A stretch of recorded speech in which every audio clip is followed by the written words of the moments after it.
Close the doors of your mind. Close the gates of your mind. Close your thoughts and your mind from all the ways and the conjuring of Satan and Satan and the stomach that are all around you. And all the beings in the Shadim that are all around you. And everything that's all around you that may try to deter you and destroy your focus on Yahuwah Elohim, who sits above all Elohims and all gods on earth. The one who gives life and understanding to all creatures of the earth. The one who gives consciousness to us. The one who creates Taub and Ra, creates good and evil in the earth. The one who gives life and understanding to our inner man and allows things to be a Akkad. The one who destroys and allows things to go into derision and war. The one who gives life and understanding to our hands and our feet that we may be clean. The one who gives thoughts to our mind that our purpose may be established. Yahuwah Elohim. So this Yahuwah Elohim rules in the Shamayim and on the earth and under the earth. And he gives it to whomever he will.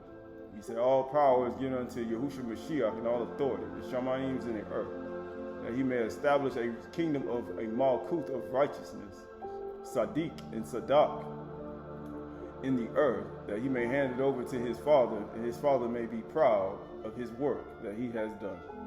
So as today we acknowledge the one who sits in the highest Shamayim above all gods of the 13, all the gods and the Elohims he sits above all.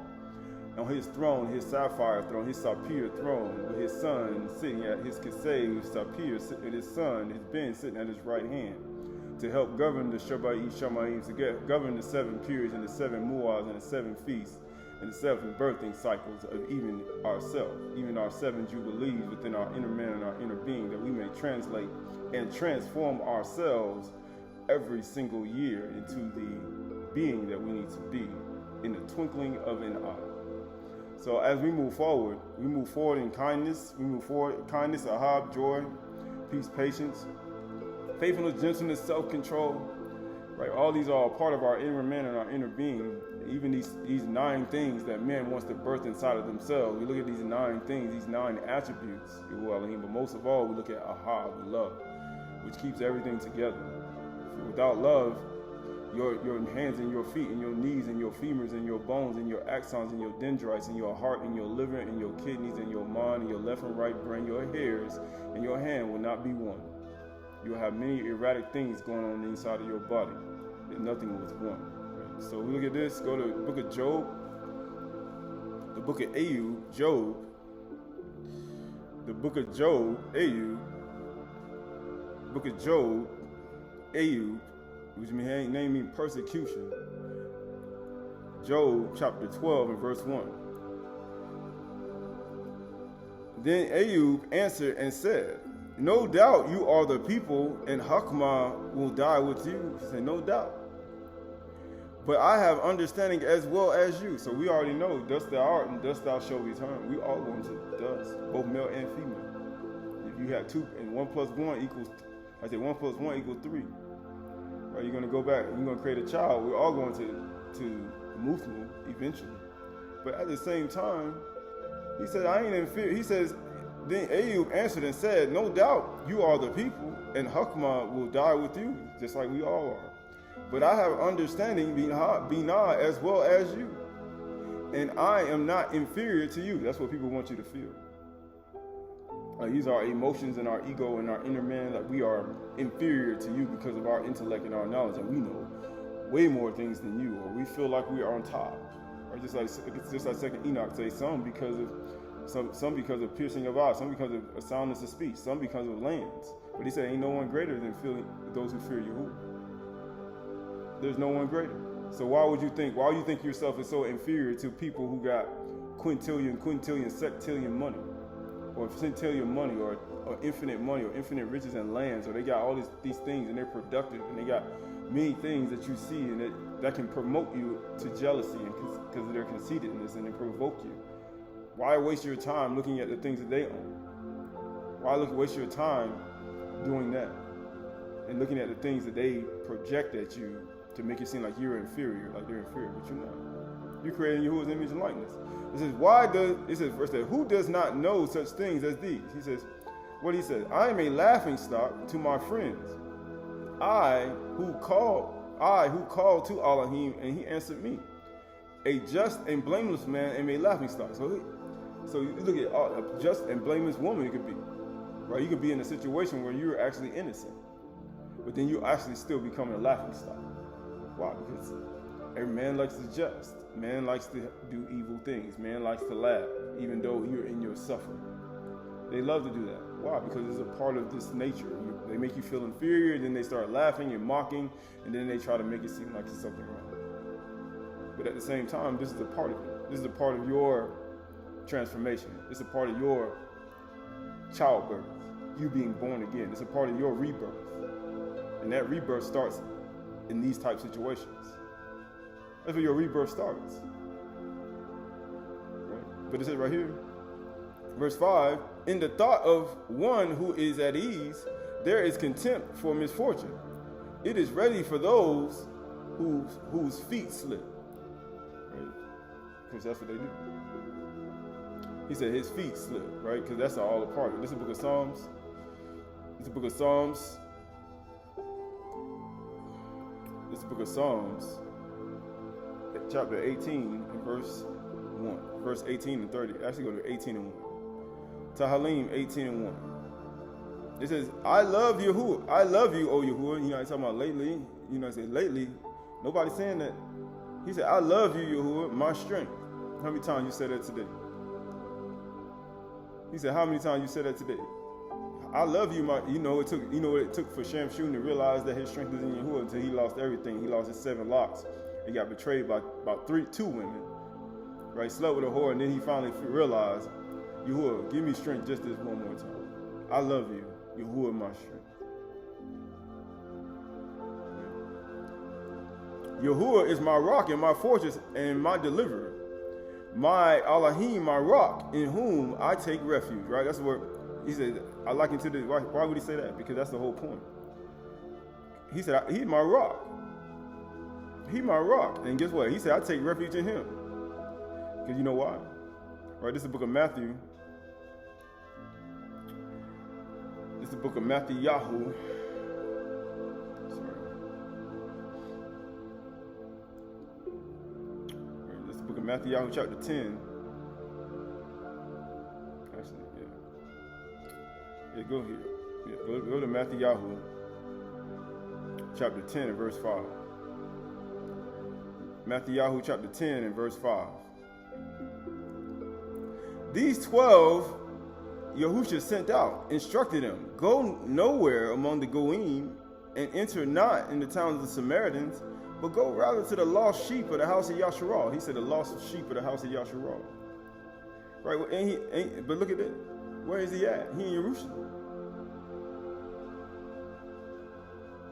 He in a place where these people ain't lost, right? Nobody's lost. Everybody's found. He in a place where all Yasharal at. They all around. So how are they lost? But it says right here, and proclaim as you go, saying the Mount Kuthah Shamayim is at hand. So he's saying, and proclaim as you go, the Mount Kuthah is at hand. Heal the sick, raise the dead, cleanse lepers, cast out demons, right? Everybody cast out demons. Some people say they raise the dead, and some people say they cleanse the lepers, right? They heal the sick. He said, do all of that. But he says, you received without paying, give without pay.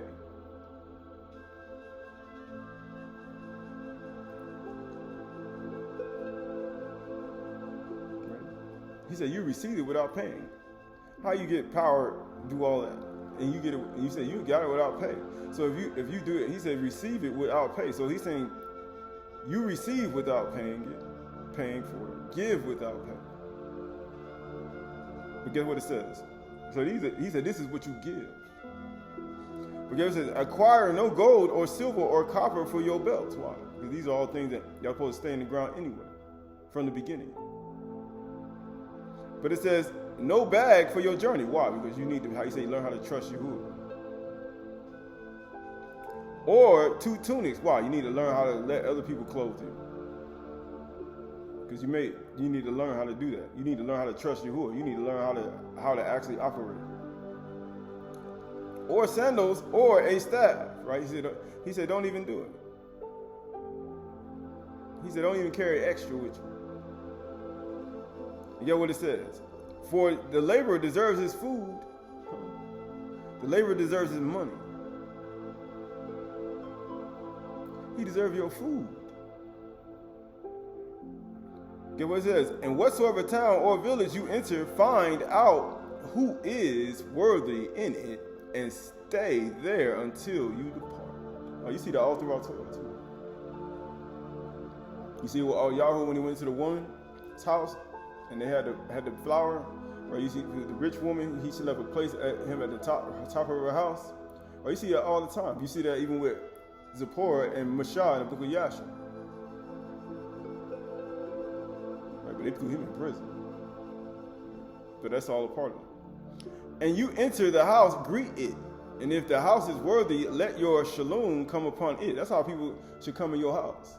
It don't matter if you're a shalakim or not. People say, what are you talking about? Some people bring you strife. You're like, nah, you ain't coming up in here. Why? It don't matter if you're a shalakim. If you're a shalakim sent by Yahushua Mashiach, or you just a regular person with no ability whatsoever, you should never go in nobody's house not bringing peace.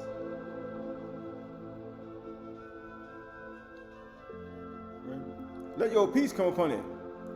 But if it is not worthy, let your peace return to you. Why? Because everybody's house ain't full of shalom. He's like, I ain't finna bring peace to something that's in chaos. He said, if it seems worthy, I'm gonna let my peace run upon it. It should be peace in every home. It says, if anyone will not receive you or listen to your words, shake off the dust from your feet when you leave that house or town. Truly I say to you, it will be more bearable on the day of judgment for that land of Sodom and Gomorrah than for that town. So you look at all this when he was going throughout Jerusalem, throughout the areas of Jerusalem, all the way from Mount Hermon to Mount Son, to Samaria, to Hebron, to Edom, all these places around, wherever they may be on earth today, which nobody really knows, because all the land's been changed because of all the different wars that took place in the earth, and the conquering, and the conquista, and the different wars, whether black or white or brown or red-skinned people, it doesn't matter. Tall people, giants, Raphaim, Nephilim, it doesn't matter. Ogres, goats, right? All these wars took place on the earth. And everybody changed names based upon their conquering and whatever they did. It's all been a part of society since the beginning of time. Since man began to multiply on the earth. But it says right here, verse 16, behold, I am sending you out as sheep in the midst of wolves, right? So you ever seen wolf before? You ever seen a wolf dog before? Most people don't even know how big a wolf is. They be thinking like, oh, it's a look like a little doggy down the street, like a little terrier or a Pomeranian. Or, it look like a pit bull, a wolf way bigger than a pit bull. Right? Have you ever seen a wolf stand up in the forest? They go out there in South Dakota, North Dakota, go out there in Wyoming. You can go to some places over here in the East Coast. Go to some places out there. You see some wolves, and when they stand up, go to Canada. You see some wolves stand up. And it said right here, sheep in the midst of wolves. So be wise as serpents and innocent as doves. Why? Because when you're dealing with wolves, you gotta be real careful. Real careful. Why? Beware of men, for they will deliver you over to the courts and flog you in their synagogues. Why? Because you gotta be beware of them. You gotta be beware of the other wolves. Why? Because they're gonna deliver you to court and they're gonna be beating you. They're gonna try to beat you down because of what you know.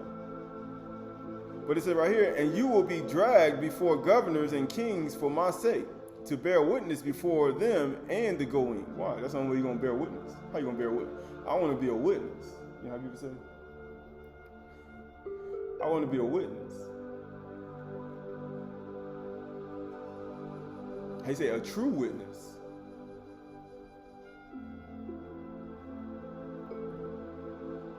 That's what people say. But why we go here? Because it's a reason why, right? Because everything that happens is for a reason. Nothing just happens, right? Right, going to Matthew chapter 7 and verse 21. Matthew 7, verse 21. Matthew 7, verse 21. Not everyone who says to me, Master, Master, will enter the Malkuth of Shamayim. They're going to be some good witnesses too. We just talked about some good witnesses. Not everybody who does it is going to enter the Malkuth of Shamayim. Everybody who does it ain't going to get in. So you just read all that stuff that happened. Delivered over to the kings and rulers and flogged in congregations. He said, you can be a witness for my name. Not everybody who does it though. But the one who does the will of my Father who is in Shamayim, on that day, many will say to me, so many people are doing this right now, and many people who don't do it in the future. Master, Master, did we not nabba in your name, cast out demons in your name? And it says, and do many mighty works in your name, heal the sick, raise the dead, all that. That's no guarantee that you're going to get in. But get what it says. And then I will declare to them, I never knew you. Right? Because some people will do those things to get gain and money, and then some people will do it to get some recognition and fame, and some people do it to deny Yahushua Mashiach. Then some will do it and actually be the person they're actually supposed to be.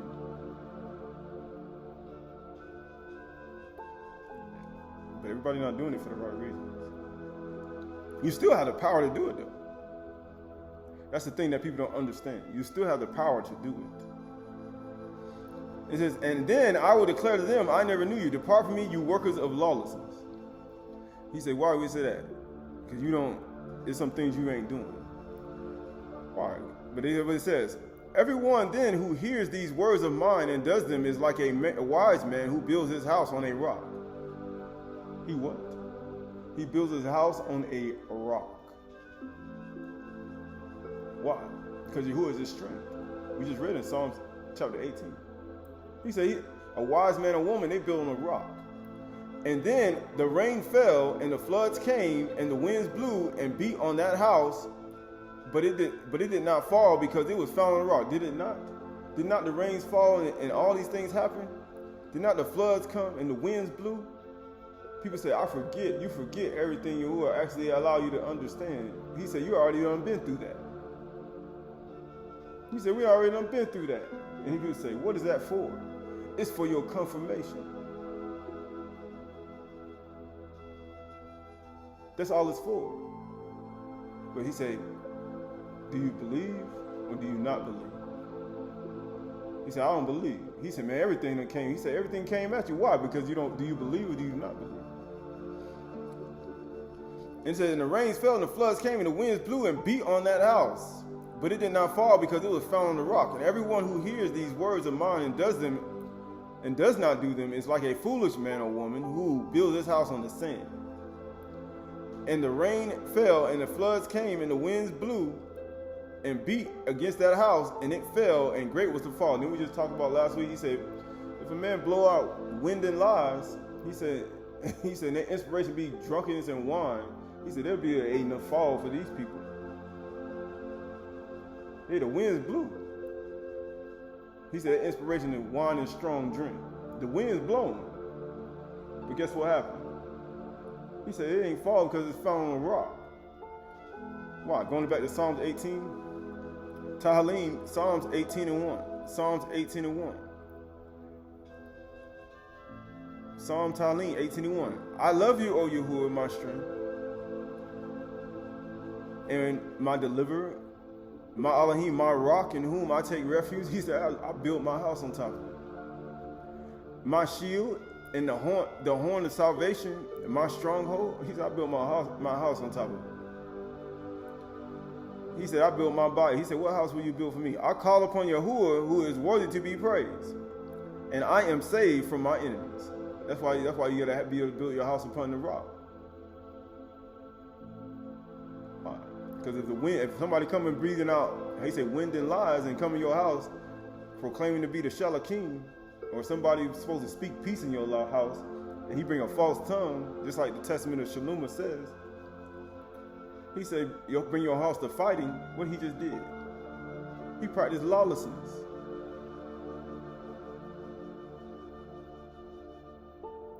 practice lawlessness. Because Yahushua, he comes in, here comes the Shalakim and the Prince of Shalom, coming in the steed, or the messengers of the Prince of Peace, and they bring your house to fighting with falsehood. They teach your Ashah, your wife, and they bring your house to falsehood and fighting, and then you be like, man, what's going on? Well, who you listening to? What's going on? What did they say to you? They come in your house and bring that false thing, and guess what happens? Now your house fighting, and then guess what happens? They practicing lawlessness. Because it's the teachings of peace. It's supposed to be the teachings of shalom. But you know what they do? They say, but then people cover it up, and they say, oh, you know, I ain't trying to bring your house to fighting. Verse 3 says, I call upon Yahuwah, who is worthy to be praised. Right, going to verse 4. The cords of death encompassed me. The torrents of destruction assailed me. The cords of Sheol entangled me. How does all that entangle you? Like we talk about all the time, if you be filled with hatred, malice, envy, it says you're going to chain you to cords of suffering and pain. But you get a handful of seeds to a man, a wise man or woman, it'll be a field of golden wheat. But if you don't, you know what happens to the person who don't see that? They're going to chain you up. You're gonna be like Shemjaza, Azazel, and Osbaal, and Amaros, all these people chained up, waiting for the Yahushua to come and judge you.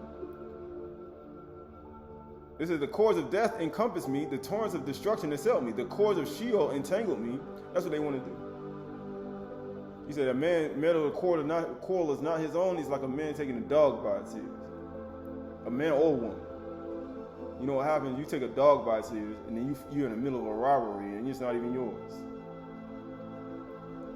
And the cords of Sheol now has entangled you. Because all the people going, he said, lawlessness. You know what it is? The snares of death comforted me. In my desires, I call upon Yahuwah. To my Elohim, I cry for help. Who else you going to call on for help? When the winds and the waves, and the storms and the floods and all these things and the wind and lies start coming at you, what you gonna do? When you're in destruction and they get ready to pillage you and take everything you got, you're in a situation where there's no other deliverer that can deliver you is Yahuwah. What else are you gonna do? From his temple he heard my voice, and my cry unto him reached his ears.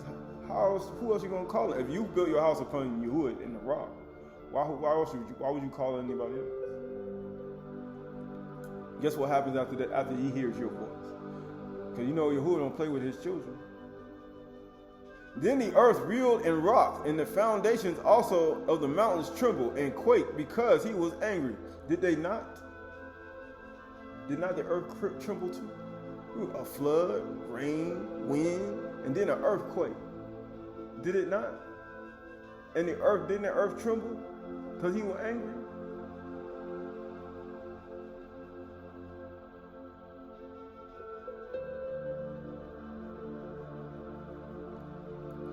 Smoke went up from his nostrils and devouring fire from his mouth. Was it not a fire?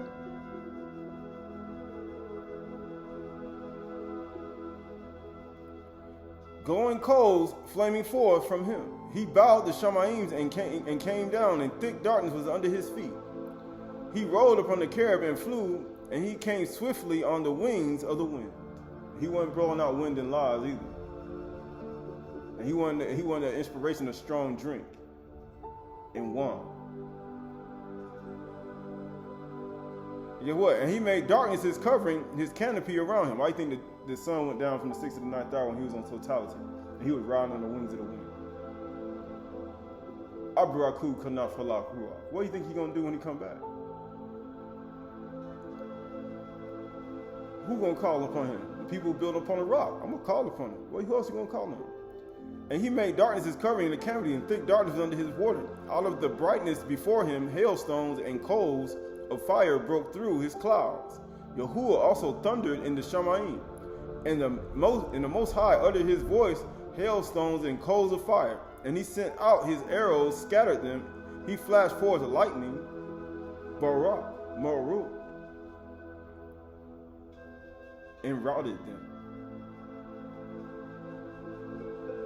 He said, why is that all important, right? This is 1 Corinthians 1 Corinthians 13:1. 1 Corinthians 13:1. 1 Corinthians 13:1. If I speak with tongues of men and anush and of malakim, but have not love, I am a noisy gong and a clanging cymbal. If I have prophetic powers, you got all them powers, you heal the sick, raise the dead, cast out demons. But guess what happens? If I have prophetic powers to understand all mysteries and all knowledge, and if I have all amunah to remove mountains, amunah grain is a mustard seed, but have not love, I am nothing. You practice lawlessness.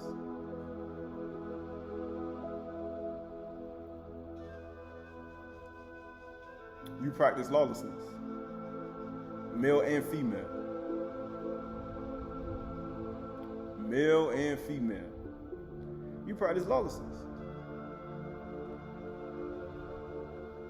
If I give all that I have, and I deliver my body to be burned, and if I have not love, I gain nothing. You practice lawlessness. Depart from me, you worker of iniquity. I never knew you.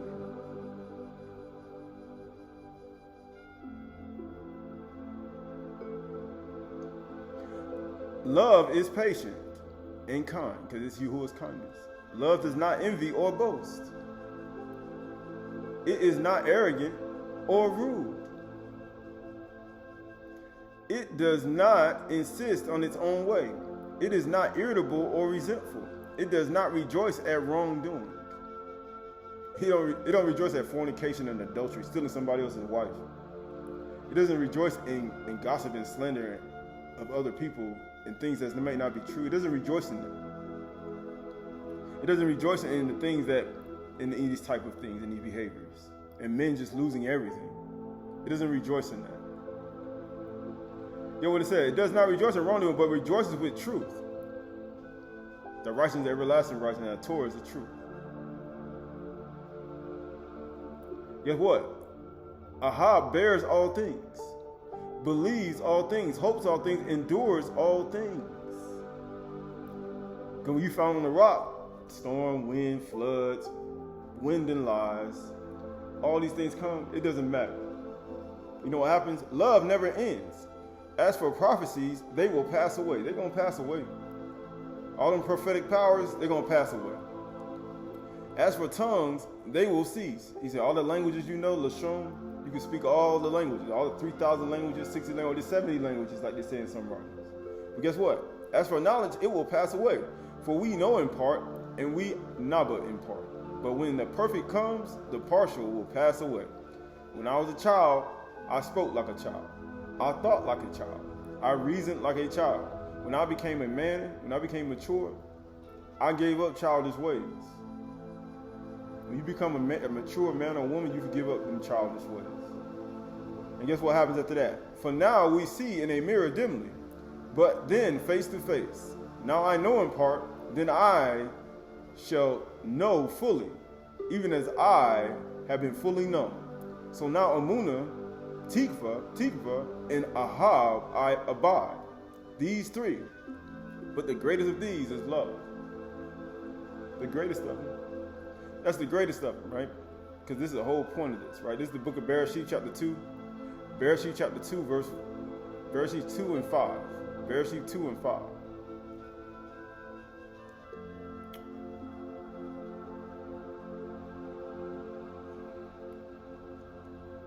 Bereshit 2 and 5. When no bush was of the field, Genesis 2 and 5, was yet in the land, and no small plant of the field had yet sprung up. How do plants and things sprung up? Rain. You see what happens in the rain? You do that irrigated, treated water, you'll see how your plants grow. It ain't growing nothing. Because it's something in the water. How you say? When you're talking about jars, there's something in the water when it rains. If you ever go outside and you let the rain hit you when it's raining and you take a shower and you just let it just rain, it don't matter if you get wet. You don't even use the umbrella. And see what happened to your body.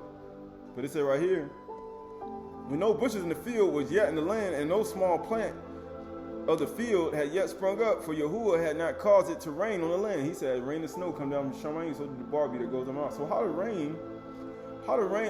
does everything springing up when the rain ain't even there? And Yahuwah ain't rain on the earth? What happened? Let me see. And there was no man to work the ground, and a mist was going up from the land and was watering the face of the ground. Why? Because it was subterranean water already here. The water underground was already here. It was already here. That wellspring of the everlasting life has always been here. It was already here. And guess what? Then Yahuwah Elohim formed Adam from the dust of the ground and breathed into his nostrils the breath of life, and Adam became a living soul, a kai nefesh, right? Nefesh kai, right? A living creature, right? He breathed, how you say, he breathed into his nostrils, neshama kai, right? That's what he did. He gave him neshama, he gave him kai nefesh, right? But then, how did he form and shape him? From the water that was already here.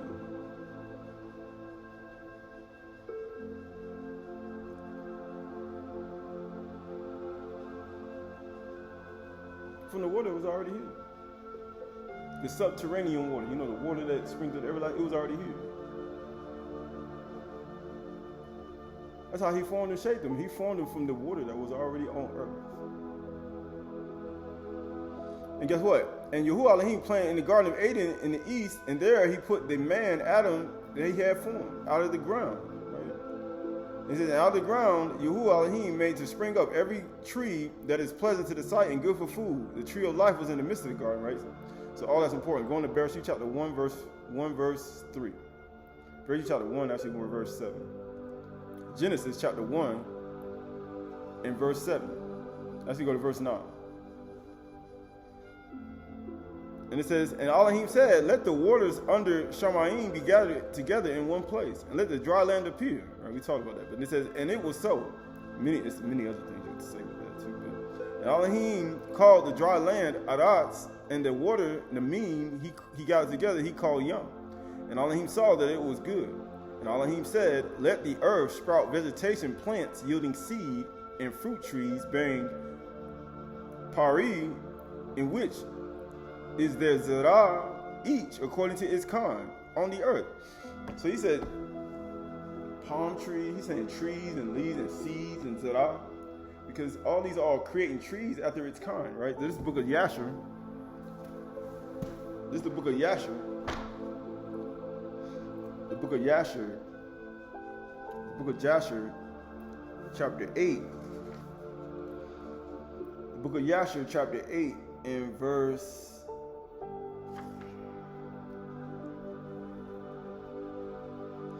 46. Actually, book of Yasher chapter 7, verse 46. The book of Yasher chapter 7, verse 46. And all the earth was of one tongue and words of union. Why? Because that's how it got to be. When he made Adam and Qahalath, he said they'd be a cod in one flesh. They should not only be two, but one. That's what people don't want to be. Just like in the beginning with subterranean water, it was all a cod. One. Because he said, Hero Yasharal Yahuwah is one. He said it in the beginning. But it said right here, and all the earth was of one tongue, words, and a union. But Nimrod did not go in the ways of Yahuwah, right? That's what happens when you could be one all you want. But if you don't go in the way of Yahuwah, what you think you're going to do? You ain't going to go in the way of Yahuwah. That's both male and female. You could be a cod, and guess what? You don't go in the way of Yahuwah, and guess what's going to happen? And he taught all his subjects and the people of the Aydahchay his wicked ways. That's what you're going to do. You're going to teach your children your wicked ways. You're going to teach your offspring, your people, your community, your wicked ways. You're going to teach your friends your wicked ways. Right? You're going to teach everybody your wicked ways. And guess what happens? And Mardon, his son, was more wicked than his father. That's what he said, create trees and seeds after their kind. Creating fruit trees that yielding fruit after their kind. and seed according to their kind. That's what he is. He created after the image and likeness of his father. And his father, who was didn't go in the ways of Yahuwah, taught his son. And get what? His son was more wicked than his father. Now he talks about when the unclean ruach go out of a man, he's seeking in the dry places. And he finds none, he comes back. And the last state of that man be worse than the first. And he said he even worse than his father. Because if his father didn't walk in the ways, what do you think he's going to be? Right, that's why he says you got to be born again, right? But this is all a part of it. But guess what it says? He was more wicked than his father. And everyone that heard of the acts of Mardon, the son of Nimrod, would say concerning him, from the wicked goeth forth wickedness. That's what happens when you create a tree of wickedness. It's going to bear fruit trees, yielding seed and fruit, yielding seed and creating trees after its kind. What do you think is going to happen if the tree continues to keep producing? You're going to produce another tree of lawlessness. Right? And guess what happens? And it says here, and guess what he says?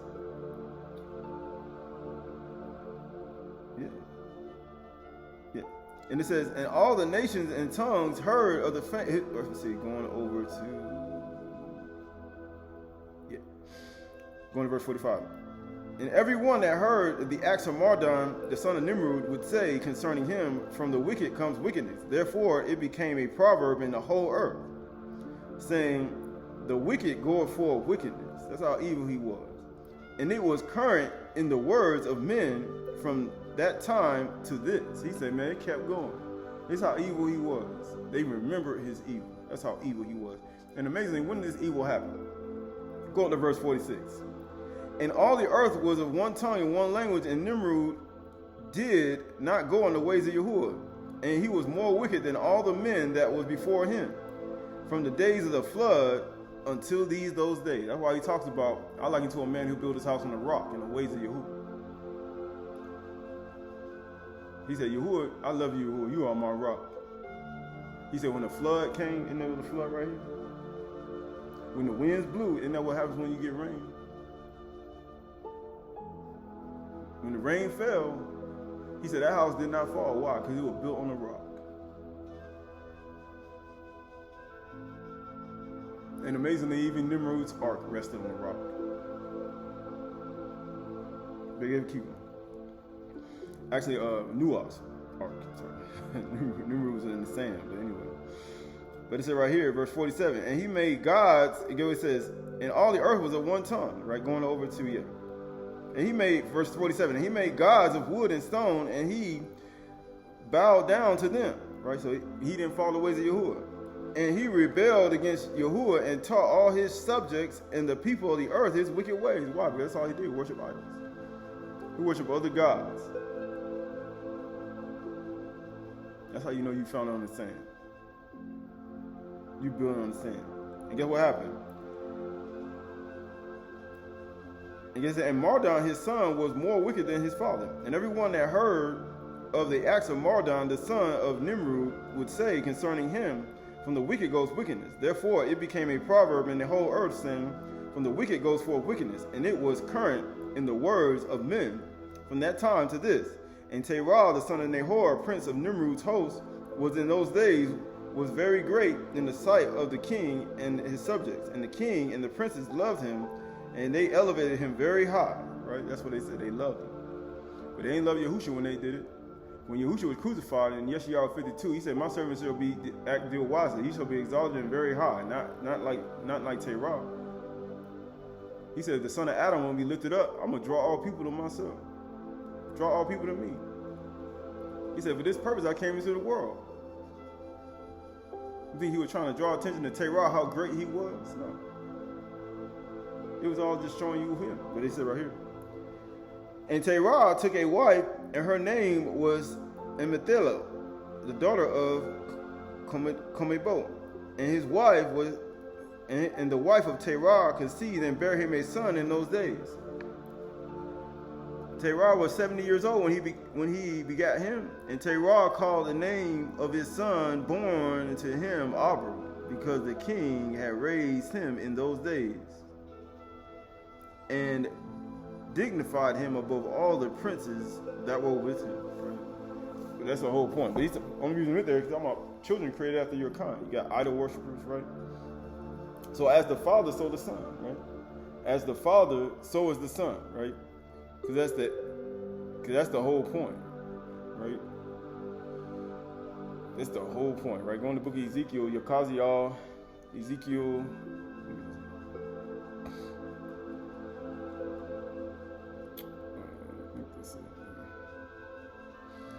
The book of Ezekiel, chapter 16.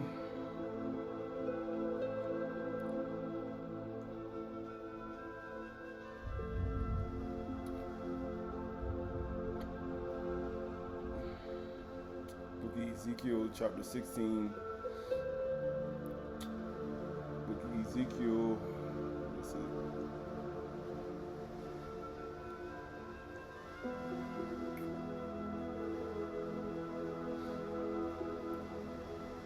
Yeah, book of Ezekiel, chapter 16, and verse 40. Ezekiel chapter 16, verse 44. Behold, everyone who uses this proverb will use this proverb. Going to Ezekiel 40, right? Ezekiel 16:40. They shall bring up a crowd against you, and they shall stone you and cut you into pieces with swords.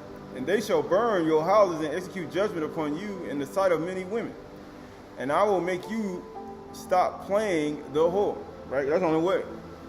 He said, you got to do it in front of other women to do that. He said, how do you stop a woman from being this way? You got to do it in front of other women. Right? And you shall give payment no more. So will I satisfy my wrath on you, and my jealousy shall not depart from you. And I will be calm. It says, and I will be calm, and we be no more angry. He said that's the only way you get a man in a bad relationship to be no more angry and be calm. Why? Because once a woman starts doing this, he said, you gotta be embarrassed in order for you to stop. And he said that's the only way you're gonna get me to stop. That's how you get Yahuwah to stop. You got to be humiliated. How is he going to get you to stop? How you going to appease his wrath and he going to get calm again? He got to humiliate you. That's the only way. And you shall also give payment no more. He said, once I humiliate you, you won't give no more payment for it. So will I satisfy my wrath on you, and my jealousy shall depart from you. Because Yahuwah get jealous. It's like a man get jealous of a woman who wants to be with somebody else, who says another man's name, or ignores her husband. Right? He said, hold up. He said, I want to embarrass you I want to embarrass you. And then I will calm down. He said, I will calm and will be no more angry, because you have not remembered the days of your youth, but have enraged me with all these things. Therefore, behold, I have returned your deeds upon your own head, declares Yahuwah Elohim. Have you not committed lewdness in addition to all your abominations? Behold, everyone who uses this proverb, it says, about you, like mother, like daughter. Huh? You are the daughter of your mother, who loathed her husband and her children. And you are the sister of your sisters, who loathed their husbands and their children. Your mother was a Hittite, and your father was an Amorite. He said, you get rid of your husband and your children. He said, you just like your mother. Because a tree is created after its kind. You got the tree yielding seed, bearing fruit after its kind. So therefore, you just like that tree that you come out from. And look at you. Look at how you actually conduct yourself. So therefore, I'm going to embarrass you, humiliate you. And then after I humiliate you, my wrath and my anger will come down on you. And then they're going to use this proverb. You're just like your mother. Just like Nimrod and his father. He was just like, Mardon was just like his father. Why? Because you conduct yourself like your father and your mother. Right? But that's all a part of being trees created after your kind. So you can have all prophetic powers. You can have all prophetic, you can understand all mysteries and all knowledge. You can kill the sick, raise the dead. You can do all these things. But then, if you do all these other things, then guess what? Depart from me, you workers of iniquity. I never knew you. You are practicing lawlessness. Why? Because Yahuwah looks at you as still created after the kind. You can still have your abilities, and it doesn't matter. Right? It's all a part of it.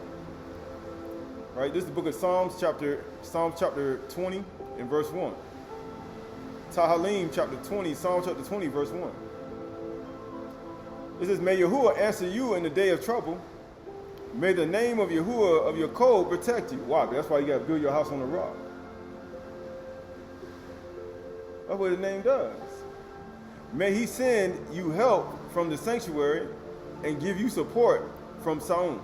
May he remember your offerings and regard with favor your burnt sacrifices. May he grant you your heart's desire and fulfill all your plans. That's the whole point. That's why he said, that's why you got to forget your father and your mother. You got to forget your family and the things that you had and the behaviors that you had from your old previous life. And he will desire your beauty again. That's the only way. That's the only way he's going to accept anything. He says, may he grant you your heart's desire and fulfill all your plans. How are you going to fulfill all your plans when you still, people say, when you still like Mardon, when you still like Nimrud, when you still like your mother, who loathe their husbands and their children. Why would he fulfill all your plans? He says it's a trap. No, it's more like a warning. May we shout for joy over your salvation, right? In the name of our Elohim, set up our banners. May Yahuwah fulfill all your petitions. Now I know that Yahuwah saves his anointed. He will answer him from his Kudash Shamayim with the saving might of his right hand. Right, this is what I want. Verse 7. Some trust in chariots, some in horses, but we trust in the name of Yahuwah our Elohim. They collapse and fall, but we will rise and stand upright. O Yahuwah, save the king, right? But it's all a part of it. Some trust in that. Some people trust in their old life. They trust in their, he said their mother's rearing. But your mother's rearing is the very same thing that she did. The very same rearing of your father is the same thing you do. And it's idol worship. And it's lawlessness. Right? It's all lawlessness, right? Right? This is the book of Psalms chapter 45, Talim chapter 45, Psalms chapter 45, Psalm chapter 45 and verse 9.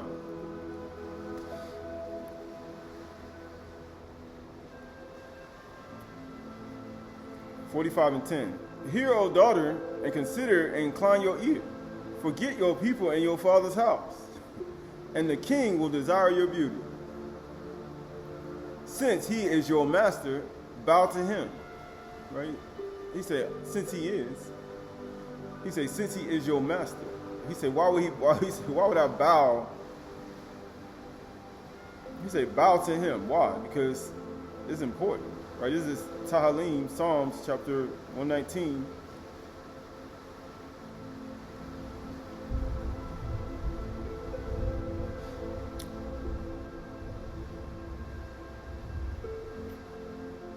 This is Psalms, Psalms 119 and 10. No, actually, no, 119.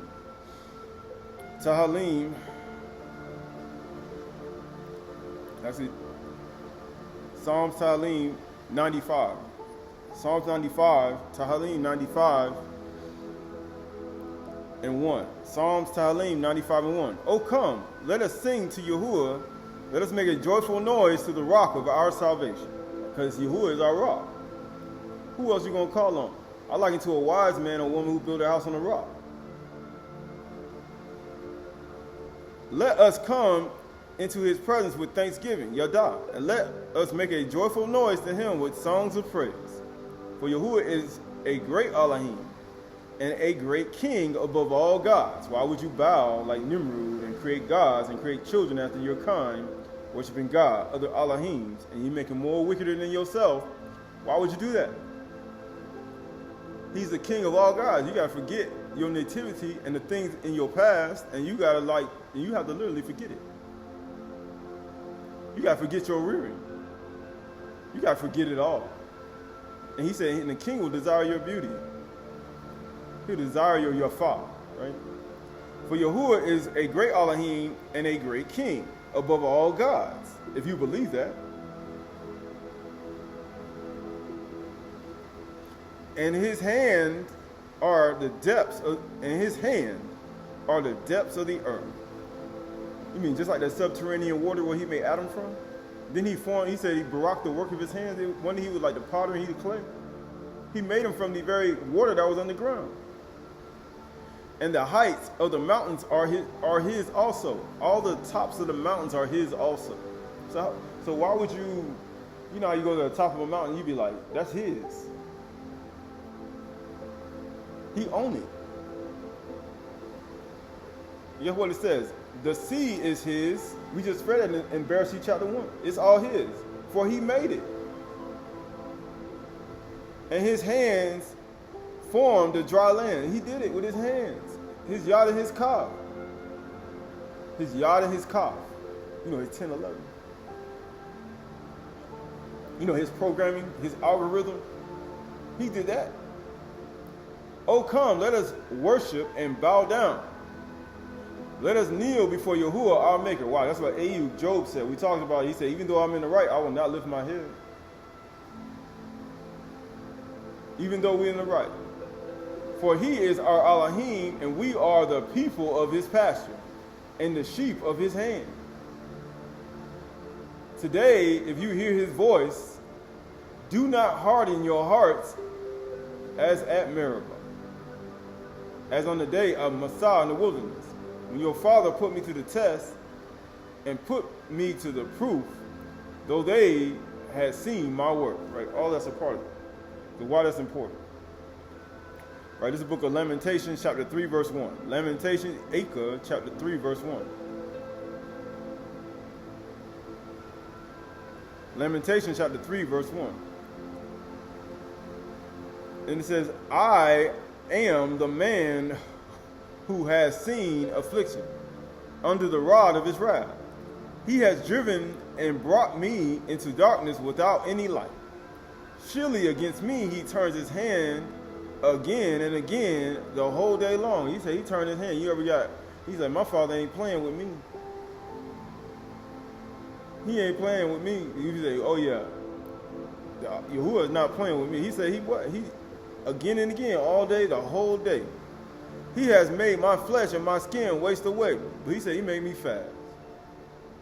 He has broken my bones. He said he broke you like Moab, like we talked about last week. He has besieged and enveloped me with bitterness and tribulation. We talked about it in the Dead Sea Scrolls. It's all a part of your birthing process. And get what happened?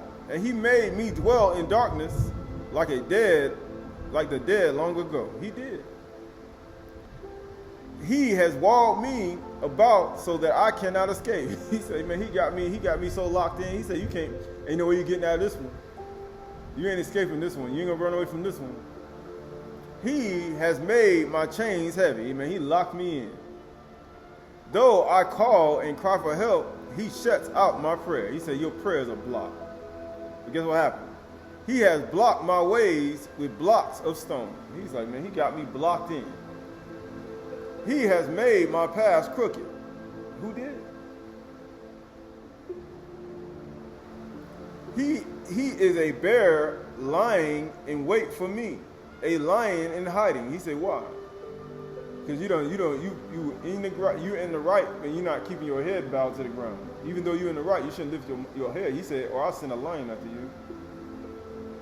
I'll send a bear after you.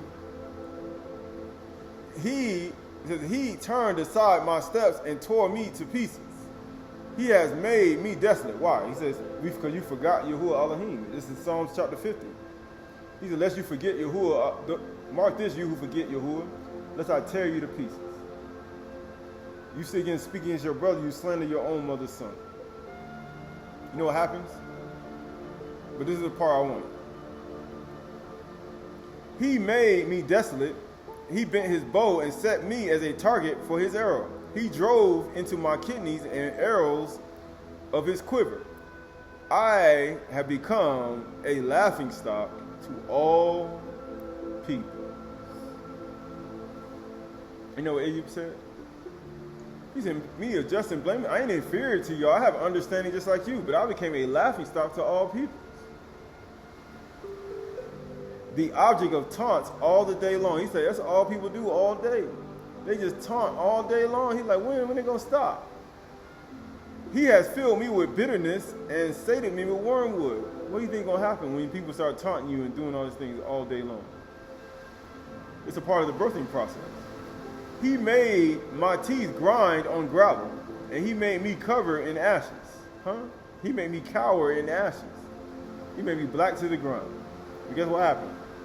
My soul bereft of peace, and I have forgotten what happiness is. I forgot what joy is. I forgot what happiness is. So I say, my endurance has perished. He's like, man, I can't endure no more. It's too much. But guess what? So has my hope in Yahuwah. He said, I'm fading away. My hope in Yahuwah is almost gone. But guess what happens after you get to that situation and you're in that situation? And it's like, man, everything falling apart. What's going on? But guess what happens when you get the opportunity to do this? Verse 19. Remember my affliction and my wandering, the wormwood and the gall. Remember that. My soul continually remembers it and is bowed down within me. But this I call to mind. But this I call to my mind. You talk about affirmations. You know how Shaul said, if I speak with tongues of Malachim and understand all mysteries and knowledge, how prophetic powers, and I don't have love, I practice lawlessness. But he said, hope, tikva, amuna, and the greatest of these is love. He said, but verse 21, but this I call to mind, therefore I have hope. I'm going to call it to my mind as an affirmation in this situation that he said that one may be currently in. And it may be out of your reach, whoever it may be. The steadfast love of Yahuwah never ceases. He said it don't ever go away. His mercies never come to an end. This is what you got to remember. It never comes to an end. It ain't over until it's over. You know what else? They are new every morning. So you got a chance to repent at night. And get what? Yahuwah's steadfast love and mercy it'll come in the morning time. They renew every single morning. You know how people be taunting. You become a laughing stock. And all these things that people make up. But guess what? When the sun rises in the morning, his mercies, it endures and it renews again. And you can taunt all you want. And the next morning, his mercies and his love, steadfast love, will come again. And you can do it again the next day. You can do it for a month, a year, 7 years. It doesn't matter. And guess what happens? They are new every morning. Great is your faithfulness. Yahuwah is my portion. Yahuwah is my portion, says my soul. Say what? Yahuwah is my portion, says my soul, who built upon a rock. So when all these things come, our house will not fall. Even though it looked like it's going to fall. Endurance perishing, my hope perishing. But I know that hope, amuna, hope, and greatest of all, his love will keep me. Yahuwah is my portion, says my soul, my nefash. Therefore I hope in him. Look at that amuna and love again that Shaul was talking about. Yahuwah is good to those who wait for him. All things work together to the good of those who call according to his purpose. To the soul who seeks him. He said, not a human being. I don't derash a human being in these situations. I don't seek a human being in these situations. Why would I do that? Then I'll be building in the sand. If I go and do that, if I go seek a human being in these situations, then I'm building in the sand. Why would I build in the sand? I build on a rock. Yahuwah is my rock and my refuge. In him I trust. Why would you go crying to a human being? Go cry to Yahuwah. Why? Because it says right here, Yahuwah is good to those who wait for him, and the souls who seeks him. It is good that one should wait quietly for the salvation of Yahuwah. Wait quietly. Because it's going to come. It's going to come. He's going to deliver you out of the situation. It is good for a man or woman that bear the yoke of his youth. It's good. You know what happens? Let him sit alone in silence. When it is laid on him, he said, when you get that load on you from your youth, and all the things you did from your youth, and it comes on you really hard, he said, let him sit alone in silence when it is laid on you. Let him put his mouth in the dust. There may yet be hope. Tikva. Let him give his cheeks to the one who strikes, and let him be filled with insults. Why? Because that's what's going to happen. When people find out what you did in your youth, man, you know what you did 15 years ago? Remember what you did 7 years ago? He said, when they find out about it, man, you ain't nothing, right? You're going to get taunted, man, you're going to get insults. Your hope going to be gone. Your endurance might fail. You're going to be filled with bitterness as the Dead Sea Scrolls and resentment. You'll be in pain and sackcloth and ashes, but that's all a part of it. You can find out everything about him. You can find out everything about him or her. You can fill your heart and your mind with it. And you can taunt, you can mock, you can jump for joy and leap for joy. It doesn't matter. He said, my hope in Yahuwah, right? Verse 31. For Yahuwah will not cast off forever. He said, even though it may be happening, not forever though. Because he don't want to allow you to do it. But though he caused grief, he will have compassion.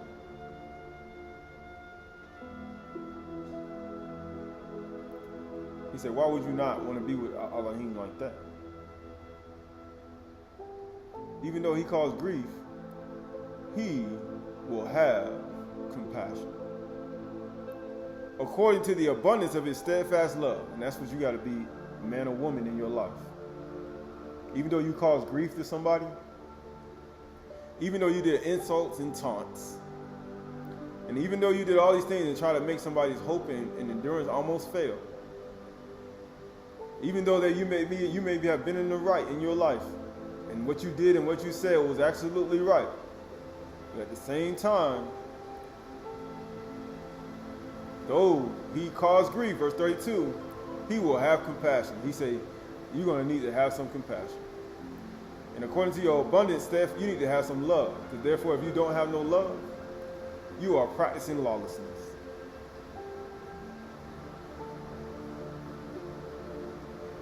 You are practicing lawlessness. Because Yahuwah wouldn't do that.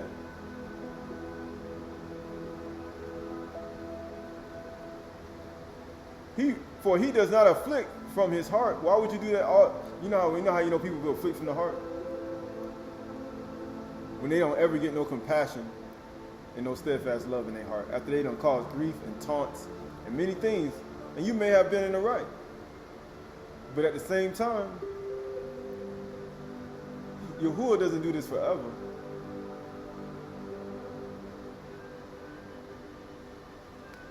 For he does not afflict from the heart and grieve the children of men. And now you done did damage to the children. Uh-oh. Even though, he said, we all been children at one point.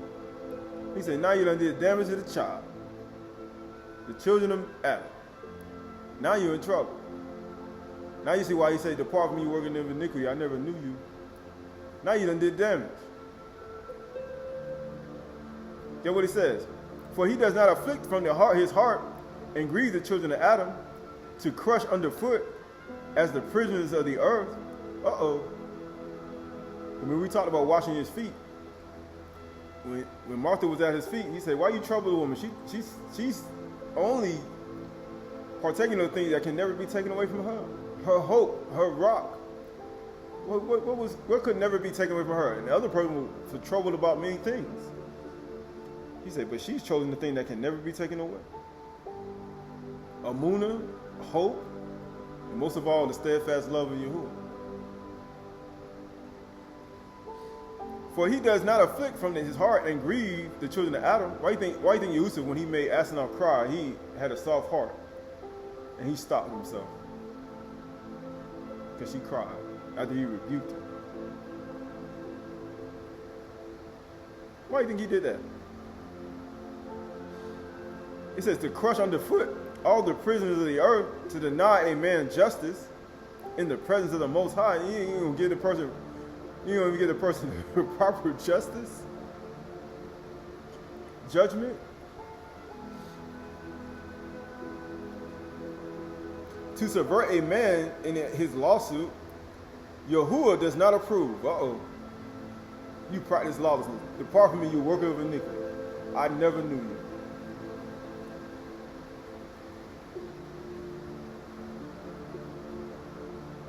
Get what? Verse 37. Who has spoken, is that who has spoken and it came to pass, unless Yahuwah has commanded it. Unless you commanded it. You know how people say, you deny me before men, I will deny you before my Father. I cast out demons. I got powers, all perfect powers. I can heal the sick, raise the dead. You can do all that. Who has spoken and it came to pass unless Yahuwah has commanded it? So you did it. Depart from me, you worker of iniquity. I never knew you. Verse 38. Is it not from the mouth of the Most High Yahuwah that good and evil come, bad come? So you did it. Why should a living man complain a man about the punishment of his sins? So he said, there's no point. Why should we? Shaul tried to complain too. Remember, he was complaining about all the stuff that was happening? He's like, man, look here. I besought Yahuwah 3 times for the stuff. He's like, my con is sufficient. Why are you complaining about your sins? You know you did wrong, so what's the point of complaining? Yahuwah gives, Yahuwah takes away. He rewards the good behavior, and he rewards the evil behavior. That's what he does. No need to taunt. No need to mock. Why? Let us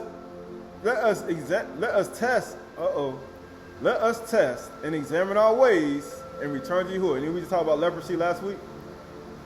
Examine yourselves to see if you're in a moon or not. Let us lift up our hearts and hands to Elohim and Shamayim. Verse 42. We have transgressed and rebelled, and you have not forgotten. That's what happened. You have wrapped yourself with anger and pursued us, killing without pity. He's like, man, it'd be a flood. Then the people start dying. You flee to another place, tornado, storm, earthquake. People start dying. Go to another place, fire, vapor of smoke.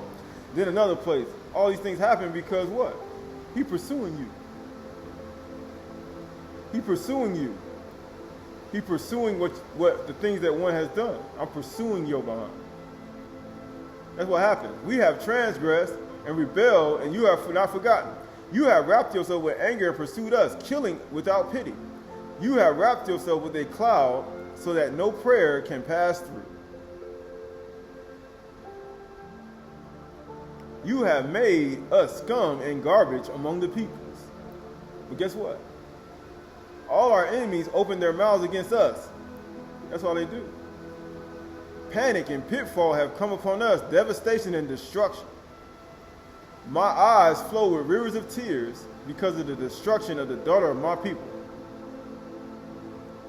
My eyes flow with ceasing without respite until Yahuwah from Shamayim looks down and sees. My eyes cause me grief at the fate of all the daughters of the city.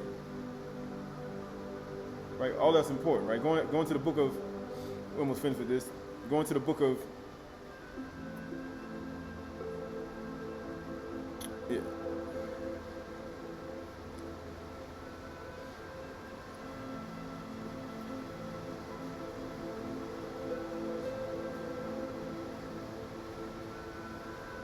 Going to the book of Yeshayahu chapter 40. Yeshayahu chapter 40 and verse 1. Yeshayahu chapter 40 and verse 1.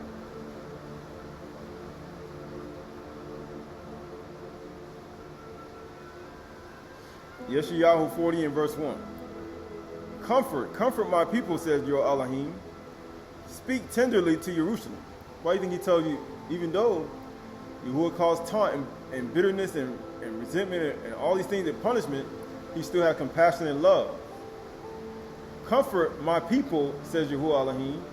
Speak tenderly to Jerusalem and cry to her. And speak tenderly, you mean gentleness? Speak tenderly to Jerusalem and cry to her that her warfare is ended, that her iniquity is pardoned. Because Yahuwah is steadfast love. And what else? That she received from Yahuwah's hand double for all her sins.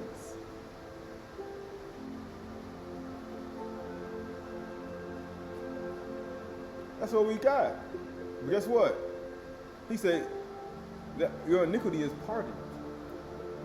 A voice cries in the wilderness, prepare the way of Yahuwah. Make straight the desert a highway for our Elohim. Every valley shall be lifted up, and every mountain and hill be made low. And the uneven ground shall become level, and the rough places a plain. And the kabod of Yahuwah shall be revealed, and all flesh shall see it together, for the mouth of Yahuwah has spoken. Right, going to Yeshayahu chapter 40 and verse 28. Have you not known? Have you not heard? Yahuwah is everlasting Elohim, the creator of the ends of the earth. He does not faint or grow weary. His understanding is unsearchable. You see, how people say, I did it. So you understood the unsearchable ways of Yahuwah. I done searched it out. I done keyword searched it, search streamed it. I done figured this thing out. He gives power to the faint, and to him who has no might, he increases strength. That's why he said, Dawid said, Yahuwah is my rock and my strength. Didn't he say that? And amazingly, when we read in Lamentations chapter 3, Ikra, he said, my hope and my strength was fading, and of my amun. And I was getting ready to faint. He said, but then I said, Yahuwah, remember me in my affliction. Remember me in my affliction. Remember me in paradise.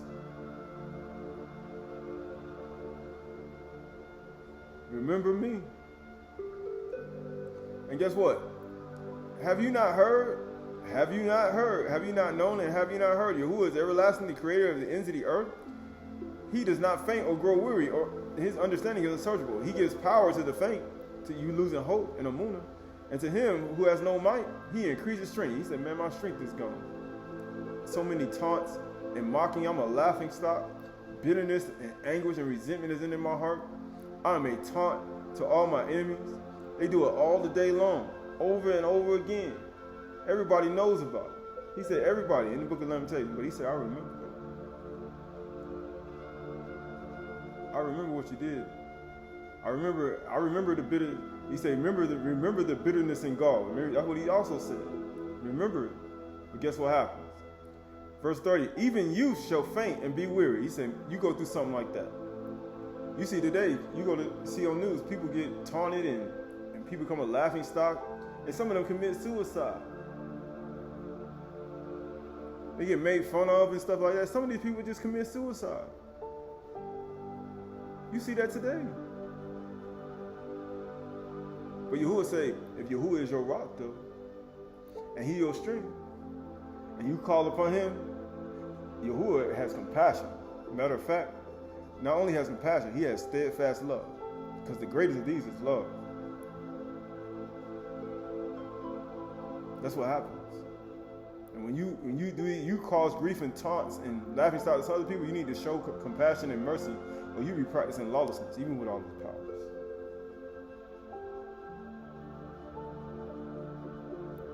Have you not known? Have you not heard? Yahuwah is an everlasting Elohim, the creator of the ends of the earth, and does not faint or grow weary. His understanding is unsearchable.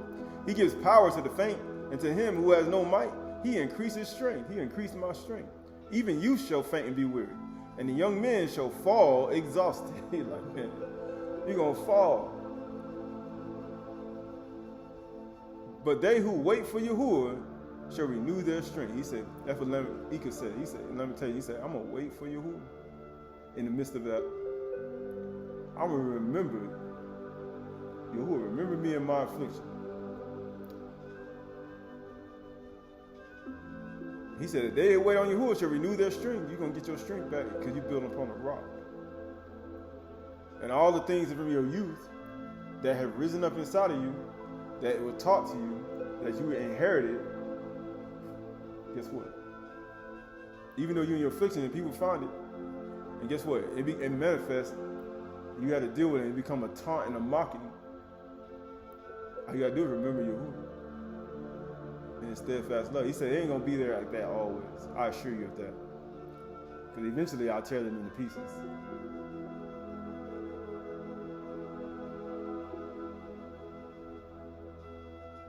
He said, woe unto you who defend one of these little ones who believe in me.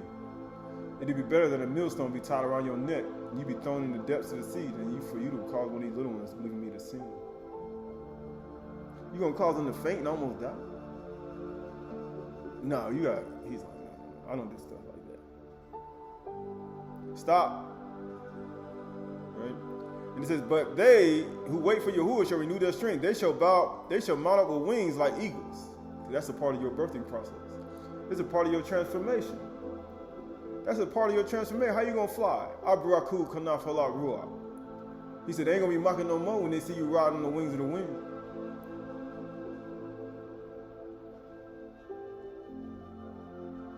He said, who gonna be mocking them?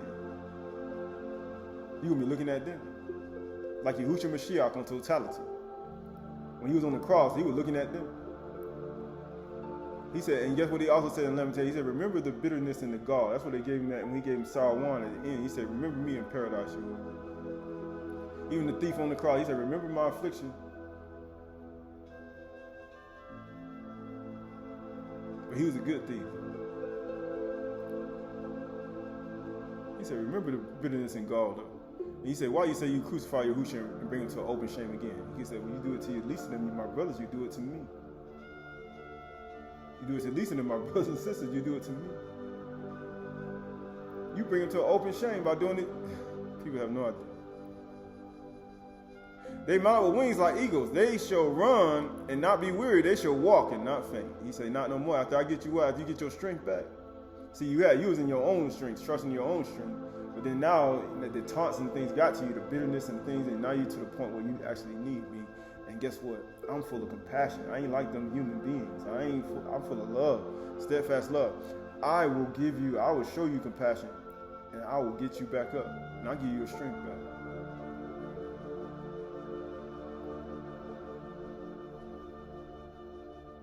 Because that's how he works. This is the book of Proverbs.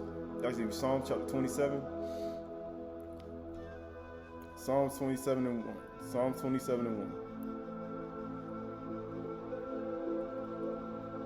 Psalms 27 and 1 says, Yahuwah is my light and my salvation. Yahuwah or Yasha. Yahuwah, whom shall I fear? Yadeh Yahuwah. Yahuwah is the stronghold of my life. Most ChayParach. Right? Whom shall I be afraid? He's the stronghold of my life. He's my rock and my salvation. He said, I built on my house on a rock. On a ben.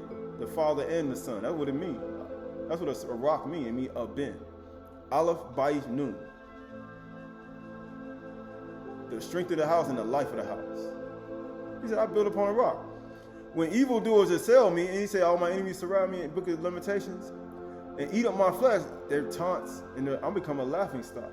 And all their mockings, day after day. But he said, it renews every morning.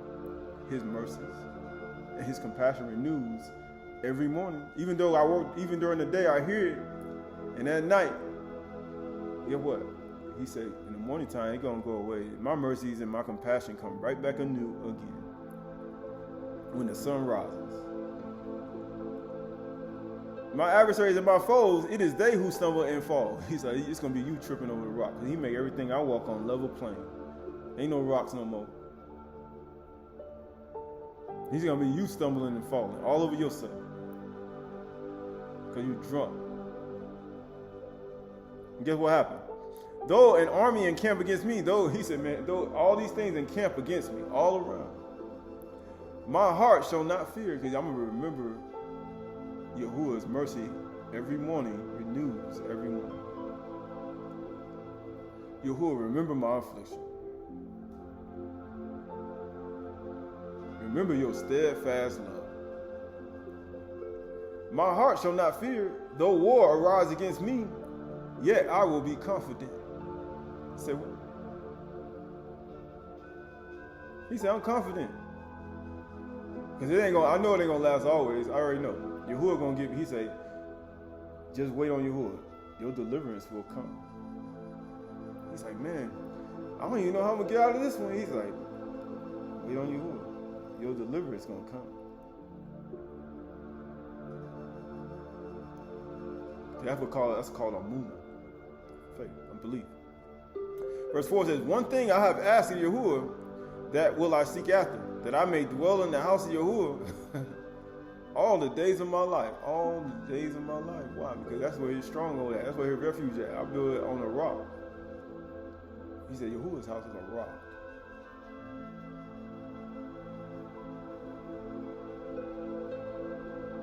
To gaze upon the beauty of Yahuwah and inquire in his temple. For he will hide me in his shelter in the day of trouble. He will conceal me under the cover of his tent. He will lift me up upon a rock. That's what he does. That's what he does. Higher and higher and higher.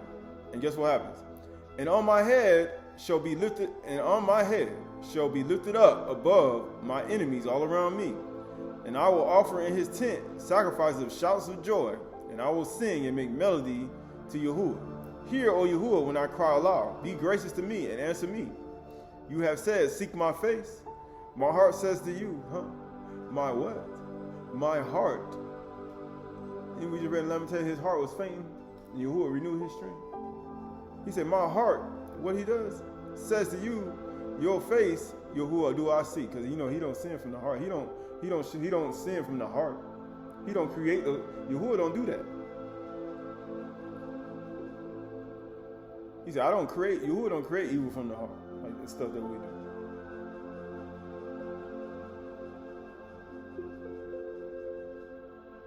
Turn not your servant away in anger, O you who have been my help. Cast me not and forsake me not, O Elohim of my salvation. For my father, oh, here we go. For what? If you're actually doing this correct way, you ain't worshiping no more idols, and you forsook your ways of your mother, who loathed her husband and her children, and your father who worshiped idols, and all those things that he did. And he said, so you won't be more wickeder than your father like Nimrod?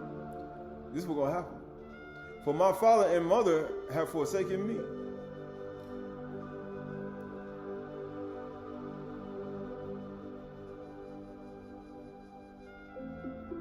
But Yahuwah will take me in. He said, they'll take me in. And guess what happened? Teach me your ways, O Yahuwah, and lead me on the level path because of my enemies. For give me not up to the will of my adversaries. That's what they want. They curse your life. For false witnesses have risen up against me, and they breathe out violence. Guess what he said? I believe. Ani Aman. I believe that I shall look upon the goodness of Yahuwah. I'm going to wait on Yahuwah. He said, I believe. I'm going to wait on Yahuwah. In the land of the living. He said, I'm still alive. Wait for Yahuwah. There we go. Wait. Just wait. And wait in silence too. Now in Lamentation, he said, wait in silence too. In quiet. Wait for Yahuwah. Be strong and let your heart take courage. Wait for Yahuwah. Right? That word for wait in Psalms 27:14. That word for wait in Psalms 27:14. Tahalim. Psalms 27:14. That word for wait. word for wait is kua. Kuf, wu, ha, kua. It means to expect, to collect, to wait. Wait. Because that's what happens. That's what happens, right? Going to the last couple of things, let me finish, right? Last couple of things and we almost finished, right? So this is the book of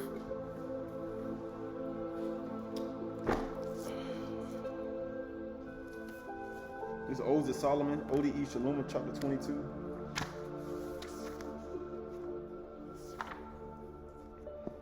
Odes of Solomon, chapter 22 and verse 1. Aydah Chdsh, Odes of Solomon 22 and 1. He who caused me to descend from on high and to ascend from the regions below, and he who gathers what is in the middle and throws them to me. He who scattered my enemies and my adversaries. Why? You know who that? He said, who did all that? He who gave me authority over chains, and we just talking about Lamentations, they're going to chain you down. But whoever renew your strength, he give you authority over them chains. And get what happens? So that I might loosen them. Why do you think when Shaul was in there singing praises at midnight, and the foundations of the prison doors were shaking, and it was an earthquake, and their chains were loose? He said, he give you authority over them chains. Can't keep you in. He give you authority over those chains. You get what it says? He who overthrew by my hands the dragon with 7 heads. You know, the dragon, the Satan, how you say, Lahuyathan, the dragon, the serpent, the Nakash, or the Kakash, the serpent, the judging serpent, the Nakash. You know, the one who pretend like they're healing you and they not.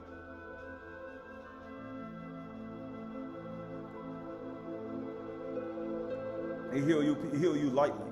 Like you say in Jeremiah, they heal my people lightly, saying shalom, shalom, ain't no shalom.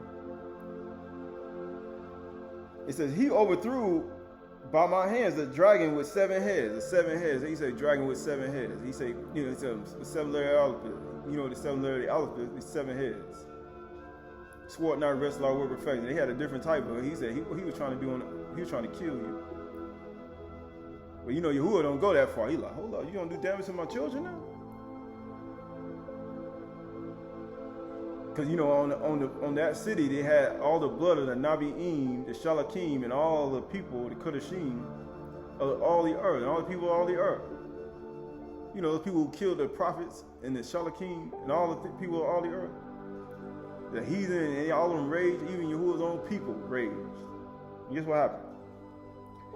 And he placed me at his roots that I might destroy his seed. He placed me right at the roots that I might destroy his seed. Right there at the roots of the whole thing.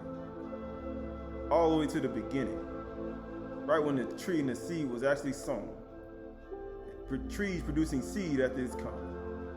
Right to the roots. He said the roots is your mother and your father.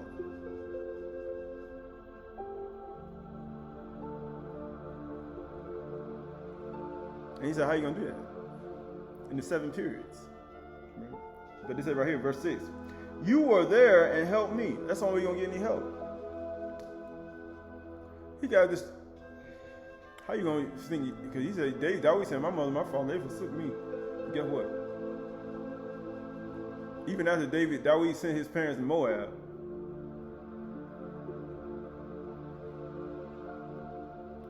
he said, everybody left me. He says, you were there and helped me. And in every place, your name surrounded me. In every place. He said, you are my rock and my salvation. No matter where I go. No matter where I dwell.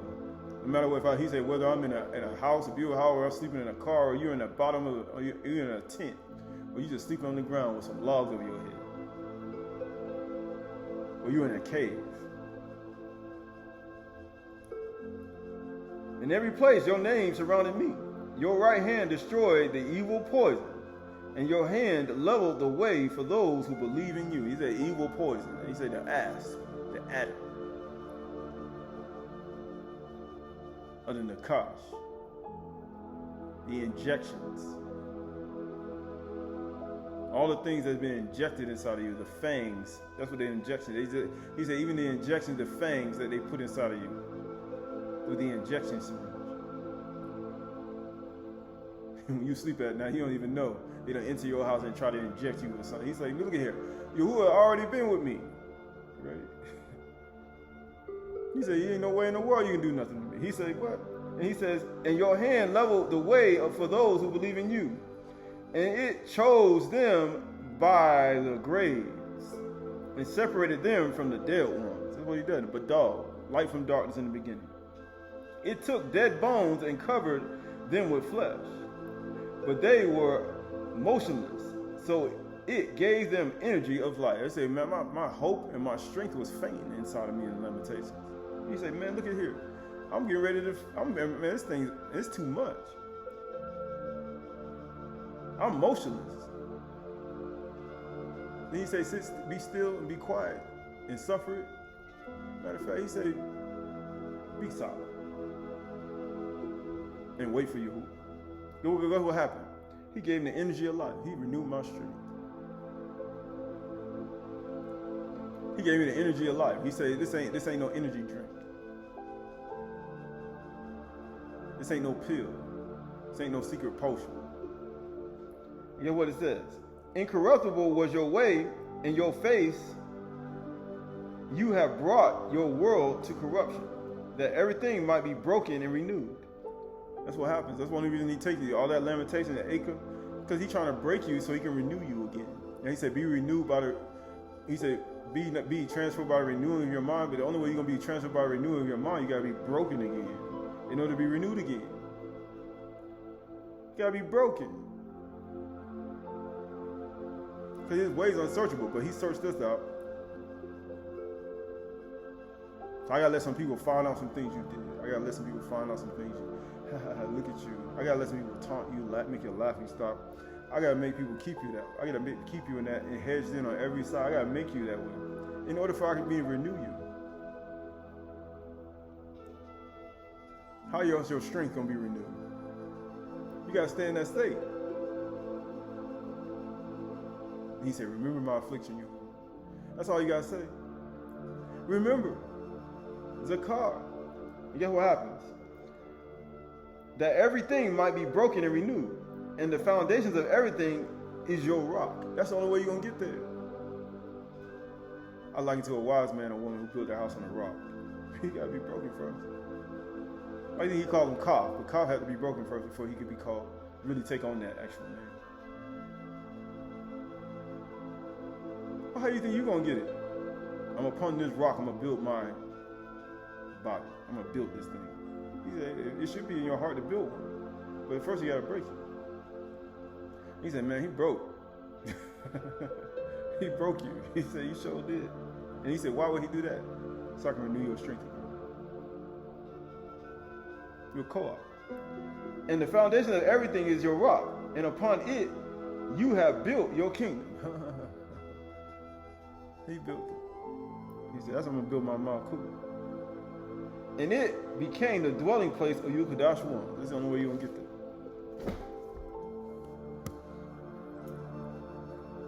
Because it's a dwelling place of it. Right? This book of Ecclesiastes, Qahalath. Ecclesiastes chapter 3, verse 1. Ecclesiastes chapter 3, verse 1. Qahalath, Ecclesiastes, Qahalath chapter 3, verse 1. For everything there is a season, and a time for every matter, an age for every matter under Shamayim. A time to be born, and a time to die. Naked I came into the world, and naked I'm going to leave. Just make sure you leave in peace. A time to plant, and a time to pluck up what is planted. A time to kill, and a time to heal. A time to break down, how you say be broken, and lose your strength. And be faint-hearted. It's almost over. But then guess what he does? And a time to build up, to give you your strength back. He said, but wait for it. You gotta wait for it. You gotta expect it.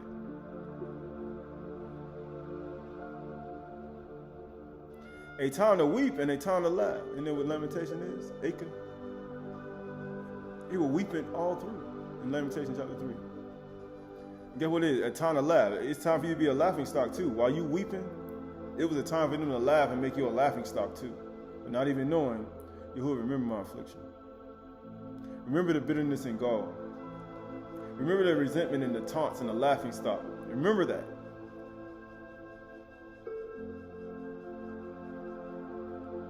And I almost fainted too. I almost died. I almost lost all my hope. But I remember. I said, remember my affliction. And Yahuwah, your steadfast love, but you don't do these things from the heart like human beings. Remember your steadfast love, and also remember your mercy, because it renews every morning.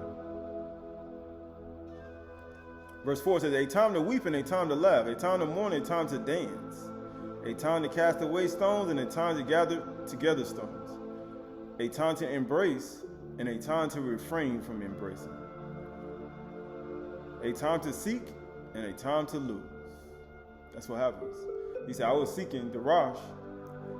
He said, and you lose. But then it's like, Yahuwah, I said to my heart, I said, your face I seek. I'm going to seek you. Because you seek a human being, you exchange your strength for a human being. And you don't want to do that. He said, cursed is the man who trusts in man. A time to keep and a time to cast away. He said, it's some time to keep some things. He said, okay, it's time to cast that stuff away.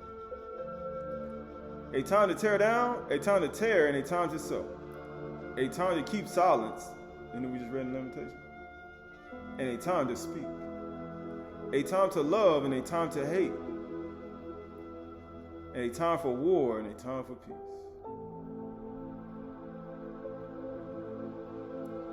Right, this is Supergrapher,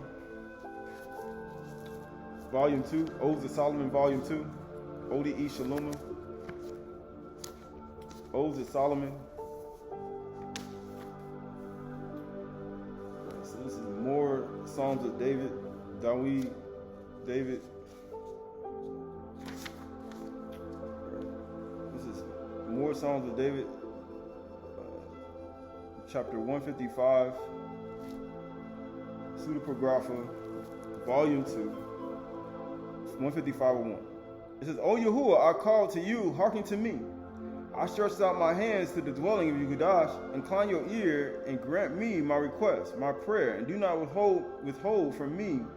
Build me up and do not destroy me. Because it's time to build. Please build me up. Don't destroy me. And do not uncover me before the wicked ones. Don't even uncover me. Because they're going to taunt me and light me a laughing stock. And a taunt. Guess what it says? The reward of evil turns from me, O judge of truth. O Yahuwah, do not judge me according to my sins. Please don't do that. We just read it in Lamentation, chapter 3. Don't judge me according to my sins. Because guilty before you is every life. Why do you think Ayub said, even though I'm in the right, I don't even lift my head up.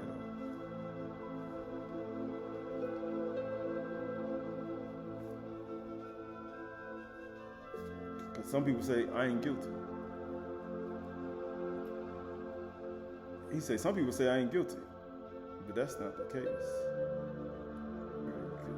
Because we look at ourselves. Right, this is the book of Job. Going to Job real quick. Job, Ayub 10 and 12. Job, Ayub 10 and 12. You have granted me life and steadfast love. Oh. The greatest of these is love. Depart from me, you work of iniquity. I never knew you. And your care has preserved my ruach. Yet these things you hid in your heart. I know this was your purpose. If I sin, you watch me. He said, I know every single sin that you do. He said, I already know. Get what it says. And do not acquit me of my iniquity. Right. If I am guilty, woe to me. And if I am in the right, I cannot lift my head. For I am filled with disgrace. And look on my affliction. Right? And were my head lifted up, you would hunt me down like a lion. And again, work wonders against me. He said, and you know the sad part about it? Everybody guilty. And he said, you lift your head. He said, I'm going to hunt you down like a lion. You know, we just read it. The book of Psalms. The book of Lamentations, he said, he sent a bear and a lion after me. Right, this verse, we almost finished verse 8. O Yahuwah, do not judge me according to my sins, because guilty before you is every life. O Yahuwah, explain to me your Torah and teach me your judgments. This is all a part of the birthing process. So that many may hear your works, and the nations, Goim, may give thanks to your honor. That's the whole point of saying it. Remember me, here we go. Same thing. Remember my affliction. Remember me and do not forget me.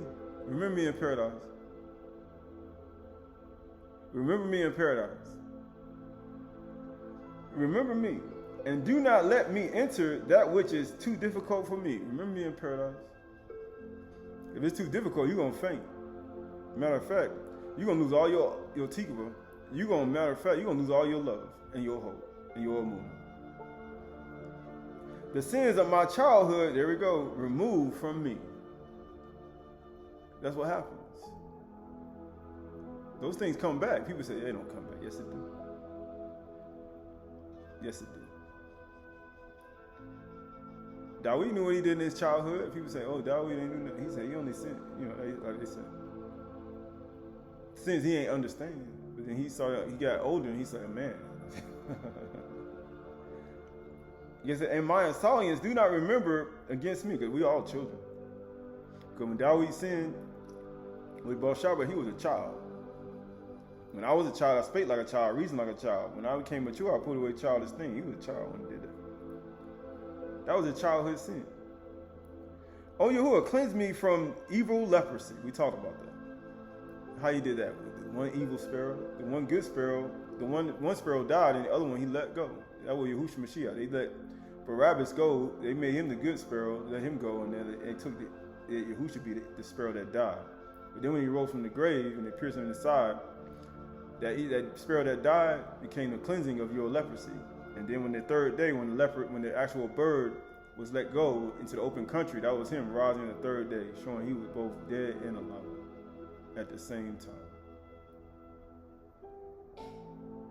O Yahuwah, cleanse me from evil leprosy and do not let it again return to me. Who else going to cleanse you from evil leprosy? You see, I'm going to heal the sick and raise the dead, so you did it. He said, you deny me before men, I'll deny you before Yahuwah. And Hayashamayim. Powerful and great are you, O Yahuwah. Hence, my request will be fulfilled from before you. To whom may I complain, and he will give to me? And human beings, who can their strength add for me? Say what? And human beings, what can their strength add for me? He said, their strength ain't going to do nothing for me. Yahuwah is my strength and my rock. Why would I call on a human being when I'm in these types of situations? Why would you do that? Yahuwah is my strength and my rock and my abin. Yahuwah is the stronghold of my life.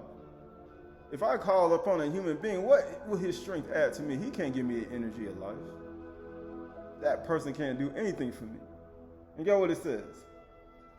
From before you, O Yahuwah, my confidence. He said, even though war arises against me and enemy, he said, guess what? I'll be confident. For Yahuwah, before Yahuwah is my confidence. I called to Yahuwah and he answered me and he healed my broken heart. Man, you know how many? He healed my what?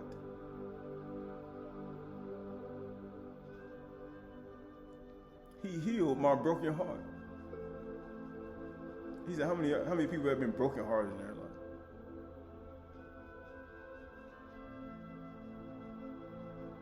He said, that's some of the worst feelings in the world. Even Yahushua said in Psalm 69, he says, reproaches have broken my heart. He said, all these things they did, he said, reproaches those who reproach you, who all fell on me. He's like, man, this stuff it's hard. But you know what he said? You healed my broken heart, though. That's what he said in Luke chapter 4. He said, I come to heal your broken heart. And guess what? I slumbered and slept. I dreamed, nevertheless, I was aroused. And guess what he says? And you supported me, O Yahuwah, and I shall render thanks because Yahuwah has delivered me. Yahuwah delivered me. And guess what? Now I shall behold their shame. Why do you think Yahuwah was on totality, looking down at the people down there while he was on the cross on totality? They up there watching him. He said, I'll behold their shame. I trusted in you, and I shall not be ashamed. Give honor to Yahuwah forever and ever. Right? He said, give honor to Yahuwah forever and ever. Right, so look at, this is the book of, because this is all a part of the birthing process. We almost finished.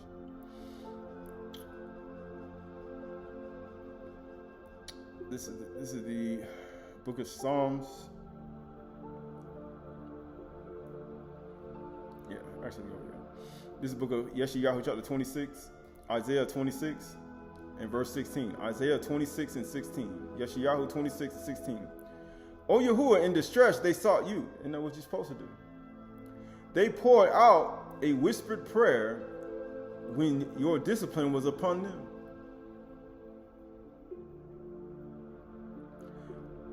Like a what? Like a pregnant woman. When Yahuwah disciplines you, it's just like you being in labor. Because it's a part of the birthing process. How you gonna get your wings? Like a pregnant woman who grieves and cries out in her pangs when she is near to giving birth. That's the only reason you're in this situation. He said, why is it getting so heavy? Why is it getting so hard? Why is it so much? Because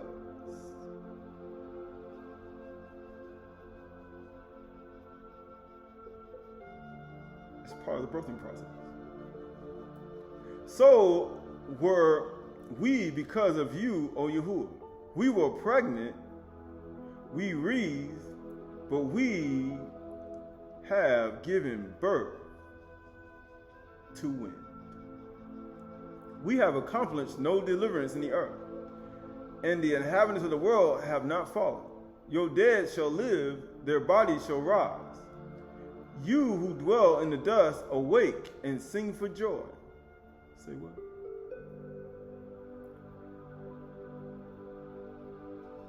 For the dew, is the dew of light. And then we just read in the beginning.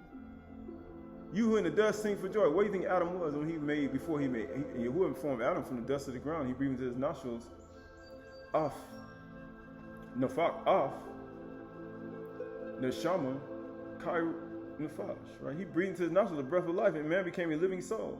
Ye who dwell in the dust, awake and sing for joy. Why do you think Adam was in the dust and he formed from the dust of the ground? It was a part of his birthing process. You who are in the dust, you say you in sackcloth and ashes. As a matter of fact, arise and sing for joy. For your dew is the dew of light. That's why he talks about, hey, so how can a person be light in the affliction, in humiliation, in disgrace? For your dew is the dew of light. What do you think that dew was when they came from the ground? He said, who ain't causing the rain? What in the world going on? Where this light came from? Because the light was already here. The water was already here, under the earth. It was already here. Salvation was already here. It's always been here. It never was. It always was here. The light oil was already here. On the first day of creation, it came here. By the word of Yahuwah, the Shamains were made. It came in, it was already here. Before the seventh day came. It was already here. For your dew is the dew of light, and the earth will give birth to the dead. What do you think happened to Adam? He was formed from the Adamah, and he gave birth to a dead man who had no feelings, and he had nothing. He breathed into his nostrils, and he became alive. He gave him alive. He became alive. But first he had to be broken to dust. Then you become alive again, and you renew your strength, and you be stronger than you were before. You'd be flying higher than you were before. Guess what verse says? Verse 20. Come, my people, into your chambers and shut your doors behind you. Why do you think he told?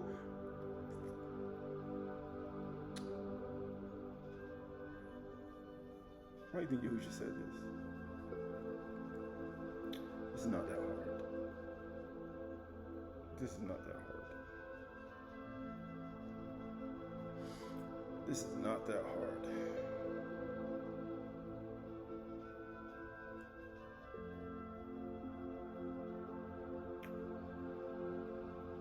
There's a reason why a lot of things are said.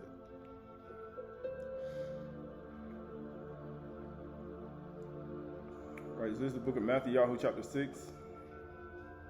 Matthew chapter 6. Matthew chapter 6 and verse 5. And when you pray, you must not do like the hypocrites, for they love to stand and pray in the congregations and at the street corners, that they might be seen by others. Truly I said to you, they have received the reward. But when you pray, go into your room and shut the door, and pray to your Father who is in secret, and your Father who is in secret will reward you. All right, this is Yeshayahu 6, going back to Yeshayahu 26. Isaiah chapter 26.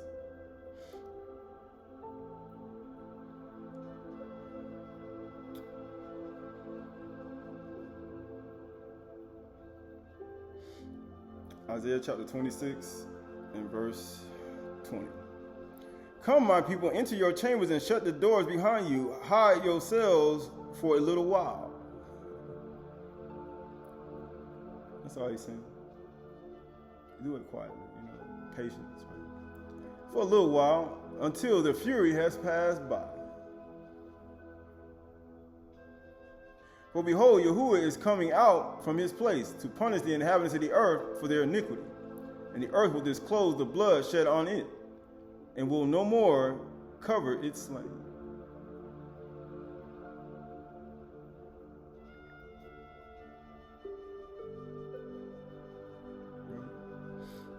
Because that's all a part of it. It's all a part of it. It's all a part of the birthing process, right? Because if you understand that, then you understand a woman don't just give up her child when she's pregnant. Even though she may faint and be able to almost getting ready to go out, guess what? Yahuwah renews the strength and the child is born.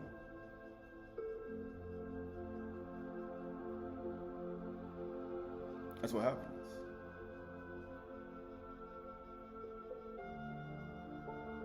That's what happens, right? That's what happens, right? Right, so this is the book of Jeremiah chapter 31 verse 8. Jeremiah chapter 31 verse 8. Jeremiah 31 and 8. Behold, I will bring them from the north country and gather them from the furthest parts of the earth. Among them the blind, the lame, the pregnant woman, and she who is in labor together. All those who are afflicted, who taunts and laughing stocks, and going through all these afflictions. The blind, the people that are rejected. The lame, the people they don't like. The pregnant people who are all going through all the afflictions and laughing stocks, and you are taunt, and everybody having a great time laughing at you. He said, I'm going to gather you all together in a great company, and they shall return here. With weeping, they shall come. That's what lamentation was for, Acre. They're going to come with weeping. And we plead for mercy, because Yahuwah's mercy renews every single morning. They're going to be in their room, shutting the door. And guess what? I will lead them back. Lead them back well. And I will make them walk by the brooks of water. He said, he'd be like a tree planted by the rivers of living water. In a straight path in which they shall not stumble. He said, but the evil enemy is going to stumble. It is they who stumble and fall. Just like he said, at Dawid said, it is they who stumble and fall. When my enemies come, he said, it's they who stumble and fall. Why do you think when he came to get Yahushua? He said, whom do you see? Yahushua not. He said, I am he. And they hit the ground. They renewed his strength. He says, for I am a father to Yasharal. That's what he is. I'm a father. And Ephraim is my firstborn. Hear the word of Yahuwah, O nations, and I declare it to the coastlands far away. Say, he who scattered Yasharal will gather him, and will keep him as a shepherd keeps his flock. For Yahuwah has ransomed Yaakov and has redeemed him from the hands too strong for him. They way too strong for me. And guess what? You're not redeemed with corruptible things, silver and gold, and human strength. That's what we read in adding of David. He said, Psalms of David, Dawid. He said, what can human strength add to me? What can these humans add to me in strength? Yahuwah is my strength. He is my strength. This is Psalms 37. 7 through 11. Psalms Talim 37, 7 through 11. Be still before Yahuwah and wait patiently for him. You better wait till my father get back here. He gonna come rescue me out of all this stuff. He said, you know what? He coming too. You better watch out. I'm gonna wait patiently for him. I'm gonna go in my closet. He said, go in my room. He said, I'm gonna go in my room though. In my closet. He said in my door. Shut the door. Fret not yourself or Qahalath over the one who prospers in the way, over the man who carries out evil devices. They all them taunts and them laughing stocks and all them things. And guess what? They having a great time. But guess what? Refrain from anger. That's all they trying to do. That will make you angry. It'll make you furious. It really will change your emotional states and your process of the things people do. And forsake wrath. And you got to literally forsake it. Fret or Qahalath not yourself, it tends only to evil. Don't get angry when you're going through that situation. Wait for him. For evildoers shall be cut off. You gotta wait. That's the hardest thing though. Broad is the straight of destruction, and narrow is the way, and hard is the way to life. And few that be can do it. I ain't say find it. You gotta find it and do it. Few that be can do it. There's only a few that can actually do it. He said, I'm going to find it. Okay, once you find it, okay, you got to do it. It's few that be that do it. It's hard. He said, it's easy. I said, okay. For evildoers shall be cut off, but those who wait for Yahuwah shall inherit the earth. He said, you're going to inherit the land. You're going to inherit the whole earth. He going to allow all the bodies of the earth and all the people that were slain on all the earth. You know, like that city that had a millstone tied around his neck in Book of Kazum. Well, there's a lot of other people that's been killed on the earth too.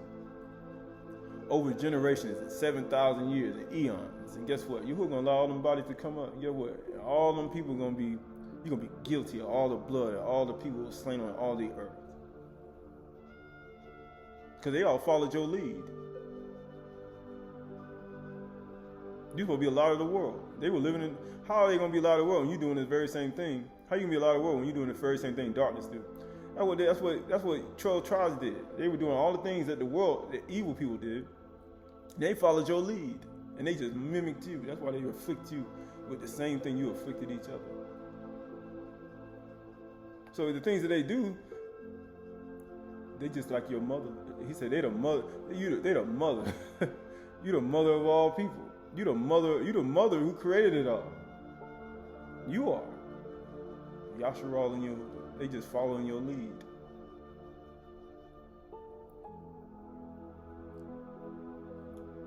They just mimicking what you did.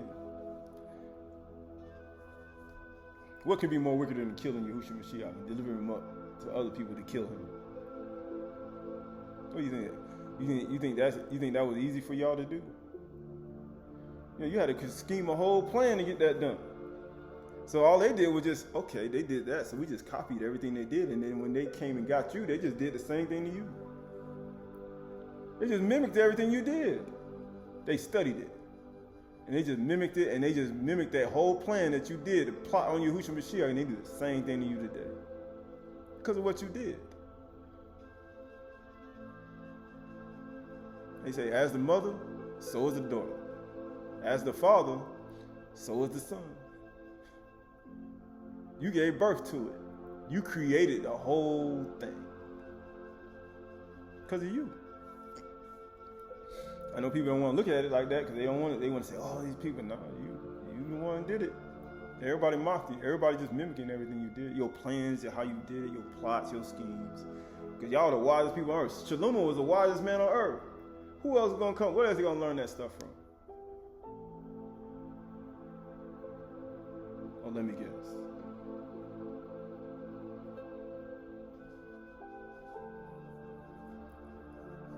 Verse 10.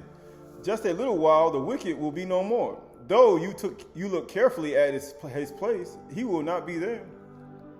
But the meek will inherit the Earth and delight themselves in the abundance of shalom. That's the abundance of it.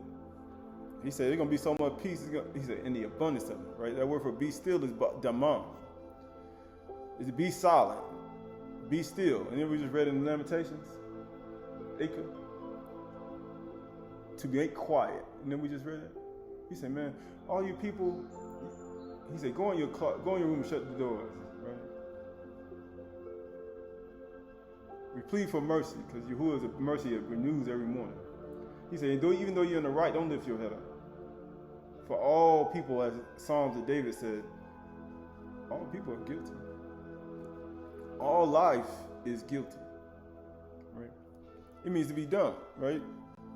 Right, the meek, that word for the meek, but the meek is Aynu. Ayin, Nun, Wu. See life and be joined to it. That's what it means. See life and be joined to it. See the resprout. Nun also means resprout. Oh, you mean renewed? That's what it is. Renewed is resprout. The resprouting of your renewal of your mind is Aynu. It's humble. Afflicted, and he say, you will remember my afflictions in the book of Lamentations. Remember my afflictions. It means poor. You're going to suffer loss. Remember my afflictions. Needy, poor, afflicted. He got to do it. Renew your strength again. How you going to get there? You got to be meek. You got to be Aynu. See the resprout. See the life and be joined to it and secured in it. That's what Aynu means.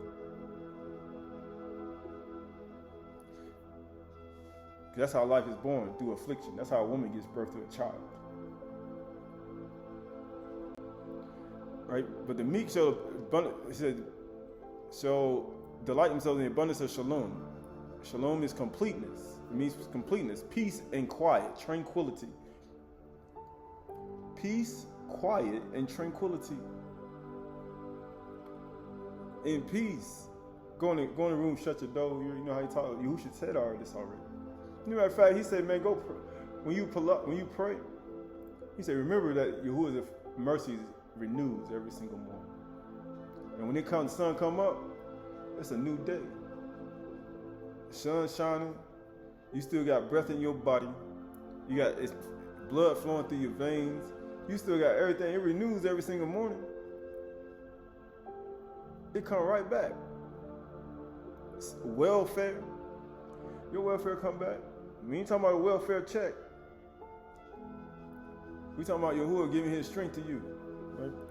That's the whole point. Proverbs 16, 19 through 20. It is better to be of an Aynu Ruach, or a humble and meek and afflicted Ruach, with the poor than to divide the spoil with the proud. It's better.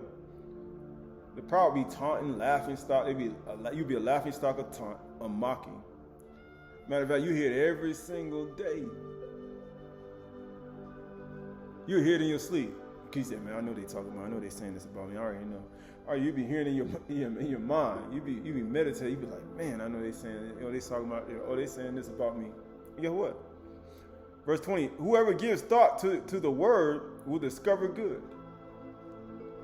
Say what? Whoever gives thought to the word will discover good. And Barak is he who trusts in Yahuwah. Why would I trust in anybody else?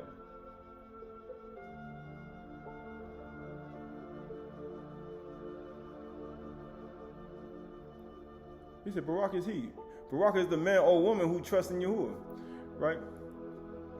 Right, this is the book of Sirach, chapter 3, verse 17 through 23. My son or daughter, go on thy business in meekness, Ayinu. So shalt thou be beloved of him that is approved. The greater thou art, the more humble thyself. The more Ayinu you become. And thou shalt find favor before Yahuwah. That's how you're going to be. The more greater you become, the more afflicted you're going to get too. The more humble you're going to become. The more resprouting you're going to have to go through.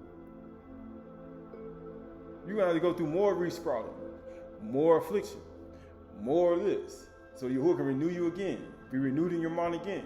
You can be renewed in your mind again. So you can be renewed in your mind again. So you can be renewed in your mind again. Cut it shut. You got to be renewed. How else you going to be renewed in your mind again and again and again and again and abound more and more? You got to be pruned. Because you're a great tree. You're big. So you got to keep yourself in a humble state because you know you're going to get pruned. Like, man, I got all this. He said, man, I'm finna get pruned. Hope he leaves the stump this time.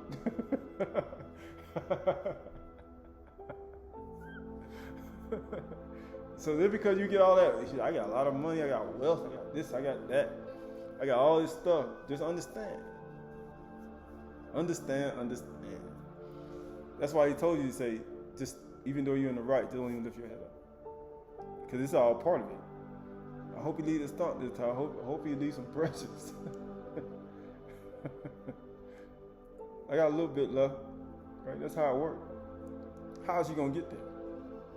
He says, you're a man and woman of renown now. You out there. So therefore, the greater thou art, the more humble thyself, and thou shalt find favor before Yahuwah. Many are in high places and of renown, but mysteries are revealed unto the Ayinu. That's how you're going to renew your mind. Humble, meek, and afflicted. That's how you're going to renew your mind. How you going to get mysteries revealed to you when you ain't Ayinu? You proud? Or you boasting about what you got? Or you got this? I think we need to renew your mind again. Boom, boom, boom, boom. Pow. Take everything you got. Let's renew that thing again. Aynu. Remember that now. Aynu. Be joined to life. That's why he told you he said rejoice in your humiliation, because who are going to humiliate you. That's what he does. He's going to humiliate you. That's how he has to renew you over and over again. And you got to take it. And you got to stay in it. It's just going in your closet. And I say, go to your room. You know, parents say, go to your room. Right? And you got to go to your room, and then guess what happens? You got to stay in your room until he say, come out. You renewed yet? Yes. Thank you. And keep going. And he'll allow you abound more and more. But just know, he said, I understand. I understand how it works, right?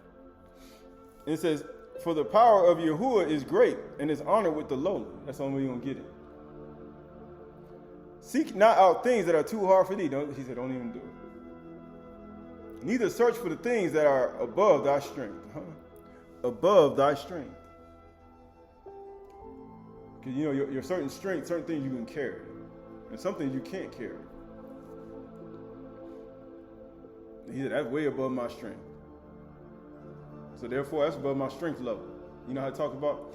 My power level ain't up that high yet. So therefore, I can't carry that. Some people can, though. He said, hey, you're pretty strong, man. You can carry a lot. He said, some people can't. So don't carry it. Get rid of it. It says, verse 22, but what is commanded thee, think thereupon with reverence. For it is not needful for thee to see with thine eyes the things that are in secret. It's not needful. But guess what happens? Be not curious in unnecessary matters. For more things are showed unto thee than men understand. Men and women understand. Because you're in the Aydah state, right? So we look at all that. Look at Yahushua Mashiach. We look at the true light of life. We look at his affliction. We look at our affliction. We look at all the birthing processes that take place in our life. We look now according to the sins of our youth, in order to be created after the tree of our former life, after its kind, and seed, bearing seed after its kind, because when you create after that tree, you speak according to that tree that you were created after its kind. You no longer want to speak according to that tree that you were created from. For those things create death and destruction. And they create the very things and the afflictions and the renewals that you must go through in order for one to be able to be transformed by renewal of your mind. Knowing that these things must take place, and that men and women have sold things in your heart and your mind from birth to present, and even some presently, maybe in the last 15 or 20 years, that one has to purge out and has to be renewed again, over and over again. Now, knowing the damage that's been done to your heart and your mind, knowing that these things must be transformed, knowing that the afflictions must come, and that the rain and snow must come, and that all the seasonal changes in the seasons must come, but one must be able to endure and have Yahuwah as their strength. For you liken to a wise man or woman who built their house upon a rock. So when the floods came and the winds blew and the rains fell, the house was founded upon a rock, the Bayit. Knowing that if our house is founded upon a rock, he said, when Satan, your enemies, come in like a flood with taunts and laughing stock, you become a mockery. He said the Ruach of Yahuwah will lift up a standard. It will lift up a niece against it. And you will rise above and you renew your strength. And guess what? You'll be riding on the wings of the wind. And that's what happens. He said, when you follow the one who sits high above all. So we look at Yahushua Mashiach, we look at his walk, we look at his steps, we look at his Bina Hakmat Da'ah, we look at Yahuwah's understanding, which is unsearchable. And we just pray within ourselves that the sins of our youth don't rise up in our heart and our mind. Even as the sun rises in the ecliptic plane and now moves toward the longest night, knowing that these times and seasons will get shorter and shorter before the transition of a new, knowing that we must walk in newness of life every single time that one is afflicted and is renewed again, and to walk in newness of life. For there's a change that's going to come. It shall not. When that change comes, one needs to recognize that one has changed and live in that new state of being. Or you have to repeat the very same thing again and again and again until one makes that leap of a movement and says, Yahuwah, remember my afflictions and your steadfast love and your mercy, for it renews every morning. Even as the sun rises out of the portal, it renews every single morning. And even as we renew every single morning, we stay in that new state. You will be that same plant, that tree that will be here. Even as trees live thousands of years, he said that will be you. You'll be like a tree planted by rivers of living water. For the meek shall inherit the earth. The Aydah shall inherit the earth.